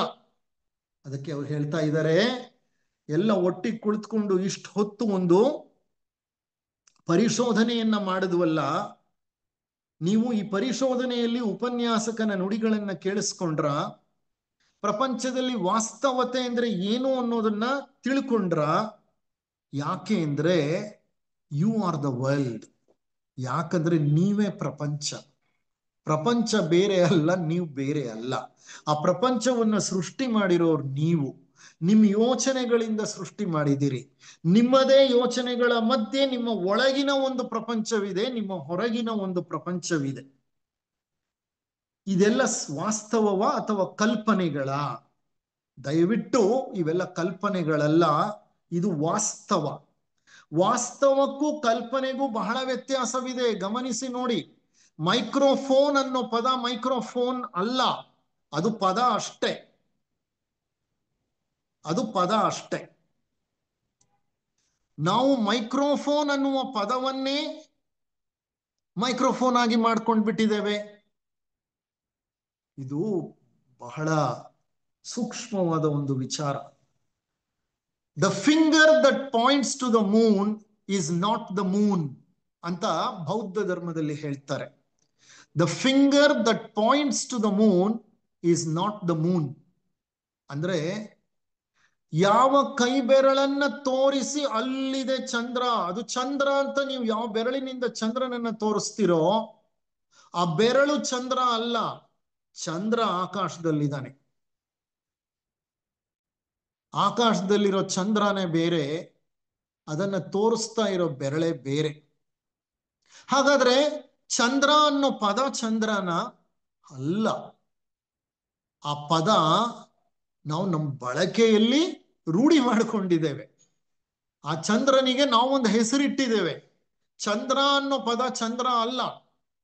ನೀವು ಯಾವುದೋ ಬೇರೆ ದೇಶಕ್ಕೆ ಹೋಗಿ ಚಂದ್ರ ಅಂತ ಅಂದ್ರೆ ಅವರಿಗೆ ಅದು ಚಂದ್ರ ಅಂತ ಅರ್ಥ ಆಗಲ್ಲ. ಅವ್ರ ಭಾಷೆಯಲ್ಲಿ ಅದನ್ನ ಚಾಂದ್ ಅನ್ಬೋದು, ಅವ್ರ ಭಾಷೆಯಲ್ಲಿ ಅದನ್ನ ಇನ್ನೊಂದು ಪದದಿಂದ ಕರಿಬಹುದು. ಚಂದ್ರ ಅನ್ನೋ ಪದ ಚಂದ್ರ ಅಲ್ಲ. ಚಂದ್ರ ಚಂದ್ರನೇ, ಆಕಾಶದಲ್ಲಿರೋ ಚಂದ್ರ ಮಾತ್ರನೇ ಚಂದ್ರನೇ. ಅದಕ್ಕೆ ದೇವರು ಅನ್ನುವ ಪದ ದೇವರಲ್ಲ. ಪದವೇ ಬೇರೆ, ವಾಸ್ತವವೇ ಬೇರೆ. ಹಾಗಾದರೆ ಬೆಳಗಿನಿಂದ ನೀವು ಏನನ್ನು ಕಲಿತಿರಿ? ಕಲಿತಿದ್ದೇ ಆದರೆ ಅದರಂತೆ ನೀವು ವರ್ತಿಸಬೇಕು ಅಲ್ಲವೇ? ನೀವೇನಾದ್ರೂ ಕಲ್ತಿರಬಹುದು, ಕಲ್ತಿದ್ದೀರಾ? ಕಲ್ತಿರೋದೇ ಆದ್ರೆ ಅದು ನಿಮ್ಮಲ್ಲಿ ವರ್ತನೆಯ ಬದಲಾವಣೆಯನ್ನು ಉಂಟು ಮಾಡಬೇಕು. ನಿಮ್ಮ ಜೀವನದಲ್ಲಿ ಅದು ಪ್ರಕಟವಾಗಬೇಕು. ಕಲಿಕೆ ಎಂದು ಹೇಳುವುದಲ್ಲ, ಮಾಡಬೇಕು, ಕಾರ್ಯದಲ್ಲಿ ಅಳವಡಿಸಿಕೊಳ್ಳಬೇಕು. ಜಗತ್ತು ಬಹಳ ಅವ್ಯವಸ್ಥೆಯಲ್ಲಿದೆ. ಅದು ನಿಮಗೆ ಅರ್ಥವಾಗಿದೆಯೋ ಇಲ್ಲವೋ? ಬಹಳ ಸಂಕಟವಿದೆ ಜಗತ್ತಿನಲ್ಲಿ. ನೀವು ಗೊಂದಲದಲ್ಲಿದ್ದೀರಿ, ಆದ್ದರಿಂದಲೇ ಈ ಎಲ್ಲ ಸಮಸ್ಯೆಗಳಲ್ಲಿ ಸಿಲುಕಿದ್ದೀರಿ. ಅವ್ರು ಹೇಳ್ತಾರೆ, ಜಗತ್ತಿನಲ್ಲಿ ಬಹಳ ಸಮಸ್ಯೆಗಳು ಉತ್ಪತ್ತಿ ಮಾಡಿಬಿಟ್ಟಿದ್ದೀರಿ ನೀವು. ಇದು ಈಗ ಉತ್ಪತ್ತಿಯಾಗಿರೋ ಸಮಸ್ಯೆಗಳೇ ಅಲ್ಲ, ಎಷ್ಟೋ ಶತಮಾನಗಳಿಂದ ಸಮಸ್ಯೆಗಳು ಉದ್ಭವ ಆಗ್ಬಿಟ್ಟಿದೆ. ಇದೊಂದು ಸಹಸ್ರಮಾನಗಳ ಕಾಲ ನಡೆದಂತಹ ಮನುಷ್ಯನ ಪ್ರಯಾಣ. ಎಲ್ಲ ಸೇರ್ಕೊಂಡು, ನಿಮ್ಮ ಪೂರ್ವಿಕರು ನೀವು ಎಲ್ಲ ಸೇರ್ಕೊಂಡು ಸಮಸ್ಯೆಗಳ ಒಂದು ದೊಡ್ಡ ಕಂತೆಯನ್ನ ಸೃಷ್ಟಿ ಮಾಡಿಬಿಟ್ಟಿದ್ದೀರಿ. ಇಲ್ಲಿ ಬಹಳ ಸಂಕಟ ಇದೆ, ಬಹಳ ಗೊಂದಲ ಇದೆ. ನೀವು ಸಹ ಎಲ್ಲ ಸಮಸ್ಯೆಗಳಲ್ಲಿ ಸಿಲುಕಿದ್ದೀರಿ. ನೀವು ನಿಮ್ಮನ್ನು ಪರಿವರ್ತಿಸಿಕೊಳ್ಳದಿದ್ದರೆ ಈ ಪ್ರಪಂಚ ಬದಲಾಗುವುದಿಲ್ಲ. Unless you change yourself, this world cannot change. ನಮ್ಮ ಸಮಸ್ಯೆ ಇದೆ. ನಾನು ಬದಲಾಯಿಸ್ಕೊಳ್ಳಲ್ಲ, ನನ್ನಲ್ಲಿ ಪರಿವರ್ತನೆ ಬೇಕಾಗಿಲ್ಲ, ನಾನು ಜಗತ್ತನ್ನೆಲ್ಲ ಪರಿವರ್ತನೆ ಮಾಡಬೇಕು ಅನ್ನೋ ಆಸೆ ಹೊಂದಿದ್ದೀನಿ. ಅದಕ್ಕೆ ಅವ್ರು ಹೇಳ್ತಾರೆ, ನಿಮ್ಮನ್ನ ನೀವು ಮೊದಲು ಪರಿವರ್ತಿಸಿಕೊಳ್ಳದಿದ್ರೆ ಈ ಪ್ರಪಂಚ ಬದಲಾಗುವುದಿಲ್ಲ. ಏಕೆಂದರೆ ಈ ಪ್ರಪಂಚದಲ್ಲಿ ನೀವು ಎಲ್ಲೇ ಹೋದರೂ ಪ್ರತಿ ಮನುಷ್ಯ ನೀವು ಯಾವ ಸಮಸ್ಯೆಗಳ ಮೂಲಕ ಹಾದು ಹೋಗುತ್ತಿದ್ದೀರೋ ಅದೇ ಸಮಸ್ಯೆಗಳನ್ನು, ವಿದ್ಯಮಾನಗಳನ್ನು ಹಾದು ಹೋಗುತ್ತಿದ್ದಾನೆ. ಕಾರಣ, ಈ ಜಗತ್ತಿನಲ್ಲಿ ನೀವೆಲ್ಲೇ ಹೋಗಿ, ಯಾವುದೇ ಮನುಷ್ಯನನ್ನ ನೀವು ನೋಡಿ, ಯಾವುದೇ ದೇಶಕ್ಕೆ ಹೋಗಿ, ಯಾವುದೇ ಪ್ರಾಂತ್ಯಕ್ಕೆ ಹೋಗಿ, ಯಾವುದೇ ಸ್ಥಳಕ್ಕೆ ಹೋಗಿ, ನೀವು ಯಾವ ಸಮಸ್ಯೆಗಳನ್ನ ಎದುರಿಸ್ತಿದ್ದೀರೋ ಹೆಚ್ಚು ಕಡಿಮೆ ಆ ಎಲ್ಲ ಸಮಸ್ಯೆಗಳನ್ನ ಮತ್ತೊಬ್ಬ ವ್ಯಕ್ತಿನೂ ಅನುಭವಿಸ್ತಾ ಇರ್ತಾನೆ. ಆ ಸಮಸ್ಯೆಗಳ ಮೂಲಕ ಹಾದು ಹೋಗ್ತಾ ಇರ್ತಾನೆ. ಅಂದ್ರೆ ಈ ಸಮಸ್ಯೆಗಳು ಸಾಮೂಹಿಕ ಸಮಸ್ಯೆಗಳು. ಅನಿಶ್ಚಿತತೆ, ಅಸಂತೋಷ, ಭಯ, ಅಭದ್ರತೆ, ಭದ್ರತೆಯ ಆಶೆ, ನಿಯಂತ್ರಿಸಲು ಪ್ರಯತ್ನ, ನನ್ನ ಗುರು ನಿನ್ನ ಗುರುವಿಗಿಂತ ಉನ್ನತ, ಹೀಗೆ ಮುಂತಾದವು. ಇವೆಲ್ಲ ನಾವು ಸೃಷ್ಟಿ ಮಾಡ್ಕೊಂಡಿರೋ ಸಮಸ್ಯೆಗಳು. ನೀವು ಎಲ್ಲಿಂದ ಎಲ್ಲೇ ಹೋದ್ರೂ ಪ್ರತಿ ಮನುಷ್ಯನು ಈ ಎಲ್ಲ ಸಮಸ್ಯೆಗಳನ್ನ ಸೃಷ್ಟಿ ಮಾಡ್ಕೊಂಡಿದ್ದಾನೆ. ಉಪನ್ಯಾಸಕ ಆಶಾವಾದಿಯೂ ಅಲ್ಲ. ಅವ್ರು ತಮ್ಮ ಬಗ್ಗೆ ಹೇಳ್ತಾ ಇದ್ದಾರೆ ಜಿಡ್ಡು ಕೃಷ್ಣಮೂರ್ತಿಗಳು. ಉಪನ್ಯಾಸಕನಾದ ನಾನು ಆಶಾವಾದಿಯೂ ಅಲ್ಲ, ನಿರಾಶಾವಾದಿಯೂ ಅಲ್ಲ. Neither I am an optimistic person nor I am a pessimistic person. ಅಂದ್ರೆ ದ್ವಂದ್ವಗಳಲ್ಲಿ ನಾನು ನಿಂತಿಲ್ಲ. ನಾನು ಆಶಾವಾದಿಯೂ ಅಲ್ಲ, ನಿರಾಶಾವಾದಿಯೂ ಅಲ್ಲ. ನಾವು ನಿಮಗೆ ವಾಸ್ತವವನ್ನ ಪರಿಚಯ ಮಾಡಿಕೊಡುತ್ತಿದ್ದೇವೆ. The only thing that I am trying to do is I am introducing the reality to you. ನೀವು ರಿಯಾಲಿಟಿಯ ಬಗ್ಗೆ ಗಮನವನ್ನೇ ಕೊಡದೆ ನಿಮ್ಮದೇ ಕಲ್ಪನೆಗಳ ಲೋಕದಲ್ಲಿ ಜೀವನವನ್ನ ನಡೆಸ್ತಾ ಸಮಸ್ಯೆಗಳನ್ನ ಸೃಷ್ಟಿ ಮಾಡ್ಕೊಂಡಿದ್ದೀರಿ. ಅದಕ್ಕೆ ನಾನು ನಿಮ್ಮನ್ನ ಕಲ್ಪನಾಲೋಕದಿಂದ ಹೊರತೆಗೆದು ವಾಸ್ತವದ ಕಡೆ ನಿಮ್ಮ ಪ್ರಜ್ಞೆಯನ್ನ ತಿರುಗಿಸ್ತಾ ಇದ್ದೀನಿ. ನಾವು ಒಟ್ಟಾಗಿ ಕುಳಿತು ನಿಮ್ಮ ಜೀವನದ ಬಗ್ಗೆ ಚಿಂತನೆಯನ್ನು ಪರಿಶೋಧನೆಯನ್ನು ನಡೆಸಿದ್ದೀವಿ. ನಿಮ್ಮ ಜೀವನಕ್ಕೂ ವಿಶ್ವದಲ್ಲಿನ ಉಳಿದವರ ಜೀವನಕ್ಕೂ ಅಷ್ಟೇನೂ ವ್ಯತ್ಯಾಸಗಳಿರಲಿಕ್ಕಿಲ್ಲ. ಮನುಷ್ಯರು ಅತೀವ ಅಸಂತೋಷ, ಅನಿಶ್ಚಿತತೆ, ಅತೃಪ್ತಿ, ಹಸಿವು, ನೋವು, ದಾರಿದ್ರ್ಯ, ದುಃಖವನ್ನು ಅನುಭವಿಸುತ್ತಿದ್ದಾರೆ. ನೀವು ನಿಮ್ಮನ್ನು ಹಿಂದೂ, ಮುಸ್ಲಿಂ, ಕ್ರಿಶ್ಚಿಯನ್ ಎಂದು ಒಳಗೆ ಕರೆದುಕೊಳ್ಳಬಹುದು, ಆದರೆ ನೀವು ಈ ವಿಶ್ವದ ಉಳಿದವರಂತೆ ಎಂಬುದನ್ನು ಆಂತರಿಕವಾಗಿ ಮರೆಯಬೇಡಿ. I am different from rest of the world ಅಂತ ಎಂದೂ ತಿಳ್ಕೋಬೇಡಿ. You are the world and you are one with the world. ನಾವು ಈ ವಿಶ್ವವನ್ನ ಮಾಡಿದ್ದೇವೆ. ಯಾರೋ ಭಗವಂತ ವಿಶ್ವವನ್ನ ಸೃಷ್ಟಿ ಮಾಡಿ ನಮಗೆ ಕೊಟ್ಬಿಟ್ಟ ಅಂತ ತಿಳ್ಕೊಳ್ಳೋದು ಮೂರ್ಖತನ. ನಾವು ಈ ವಿಶ್ವವನ್ನ ನಾವೇ ಸೃಷ್ಟಿ ಮಾಡ್ಕೊಂಡಿದ್ದೇವೆ. Majorly the world is nothing but a creation of our thoughts. ನಿಮಗೆ ಅರ್ಥವಾಯಿತಾ ಅಂತ ಪ್ರಶ್ನೆ ಕೇಳ್ತಾರೆ ಕೊನೆಯಲ್ಲಿ. ನಾವು ಈ ಸಮಾಜ ಬದಲಾಗಬೇಕಾದ್ರೆ ನಾವು ಬದಲಾಗಬೇಕು. ಅವ್ರೇನ್ ಹೇಳ್ತಾರೆ, ನಾವು ಈ ಸಮಾಜವೇ. I am not different from the society, I am the society. If the society has to change, I have to change. I am no one other than my country. If my country has to change, I have to change. If this world has to change, I have to change. ನಾನು ಬದಲಾಗದೆ ಜಗತ್ತನ್ನ ಬದಲಾಯಿಸಲು ಸಾಧ್ಯವಿಲ್ಲ. ಕಾರಣ ಈ ಜಗತ್ತು ನನ್ನ ಸೃಷ್ಟಿ. ನಾನು ಬೇರೆಯಲ್ಲ, ಜಗತ್ತು ಬೇರೆಯಲ್ಲ. ನಾನು ಈ ಜಗತ್ತನ್ನ ನನ್ನ ಯೋಚನೆಗಳಿಂದ ಸೃಷ್ಟಿ ಮಾಡಿದ್ದೀನಿ. ಪ್ರತಿ ಯೋಚನೆಯೂ ವಿಭಜನಾತ್ಮಕವಾಗಿದೆ. ವಿಭಜನೆಗಳಿಗೆ ಕಾರಣ ನಾನು ಭದ್ರತೆಯನ್ನು ಹುಡುಕ್ತಾ ಇದ್ದೇನೆ. ಯಾವ ಭದ್ರತೆ ಇಲ್ಲವೋ ಅದನ್ನು ಹುಡುಕುತ್ತಾ ಯೋಚನೆಗಳ ಮೂಲಕ ಅಭದ್ರತೆಯನ್ನು ಹೋಗಲಾಡಿಸಿಕೊಳ್ಳಲಿಕ್ಕೆ ಪ್ರಯತ್ನ ಪಡ್ತೇನೆ. ಈ ಹಂತದಲ್ಲಿ ನಾನು ನನ್ನನ್ನ ಹಲವಾರು ವ್ಯಕ್ತಿ, ವಿಷಯ, ಸಿದ್ಧಾಂತಗಳ ಜೊತೆ ಗುರುತಿಸಿಕೊಳ್ಳುತ್ತೇನೆ. ಪ್ರತಿ ಗುರುತಿಸುವಿಕೆಯೂ ನನ್ನಲ್ಲಿ ಪ್ರತ್ಯೇಕತೆಯನ್ನು ಸೃಷ್ಟಿ ಮಾಡುತ್ತೆ. ಎಲ್ಲಿ ಪ್ರತ್ಯೇಕತೆ ಸೃಷ್ಟಿಯಾಗತ್ತೋ ಅಲ್ಲಿ ಸಮಸ್ಯೆಗಳು ಹೆಚ್ಚಾಗತ್ತೆ. ಈ ಎಲ್ಲ ಸಮಸ್ಯೆಗಳಿಗೆ ನನ್ನ ಅನುಭವ, ಜ್ಞಾನ ಮತ್ತು ಸ್ಮರಣೆಯೇ ಕಾರಣವಾಗಿದೆ. ಹಾಗಾದ್ರೆ ನಾನೇನ್ ಮಾಡಬೇಕು? ಯೋಚನೆಗಳನ್ನ ಮೀರಿದ ಪ್ರಜ್ಞೆಯನ್ನ ನಾನು ಬೆಳೆಸ್ಕೋಬೇಕು. ಅದನ್ನ ಅವರು ನವೆಂಬರ್ 19ನೇ ತಾರೀಕು 1985ನೇ ಇಸವಿ, ಅಂದ್ರೆ ಮಾರನೇ ದಿವಸ, ಇದೆಲ್ಲ 18ನೇ ತಾರೀಕು ಕೊಟ್ಟಂತ ಉಪನ್ಯಾಸ, 19ನೇ ತಾರೀಕು ಕೊಡೋ ಉಪನ್ಯಾಸದಲ್ಲಿ ಅವರು ಅದನ್ನು ಒತ್ತಿ ಹೇಳ್ತಾರೆ. ಈ ಯೋಚನೆಗಳಿಂದ ಮುಕ್ತರಾಗಬೇಕಾದ್ರೆ ನಮ್ಮ ನಿಲುವು ಹೇಗಿರ್ಬೇಕು, ನಮ್ಮ ನಡತೆ ಹೇಗಿರ್ಬೇಕು, ಅಥವಾ ನಮ್ಮ ಒಂದು ಜೀವಿಸುವ ವೈಖರಿ ಹೇಗಿರ್ಬೇಕು ಅಂತ ಅದನ್ನ ಮುಂದಿನ ಒಂದು ಉಪನ್ಯಾಸದಲ್ಲಿ ನಾನು ವಿವರಣಾತ್ಮಕವಾಗಿ ತೆಗೆದುಕೊಳ್ತೇನೆ. ಯಾವುದಾದ್ರೂ ಪ್ರಶ್ನೆಗಳಿದ್ರೆ ತಾವು ದಯವಿಟ್ಟು ಕೇಳಬಹುದು. ನಿಮಗೆಲ್ಲರಿಗೂ ನನ್ನ ವಂದನೆಗಳು.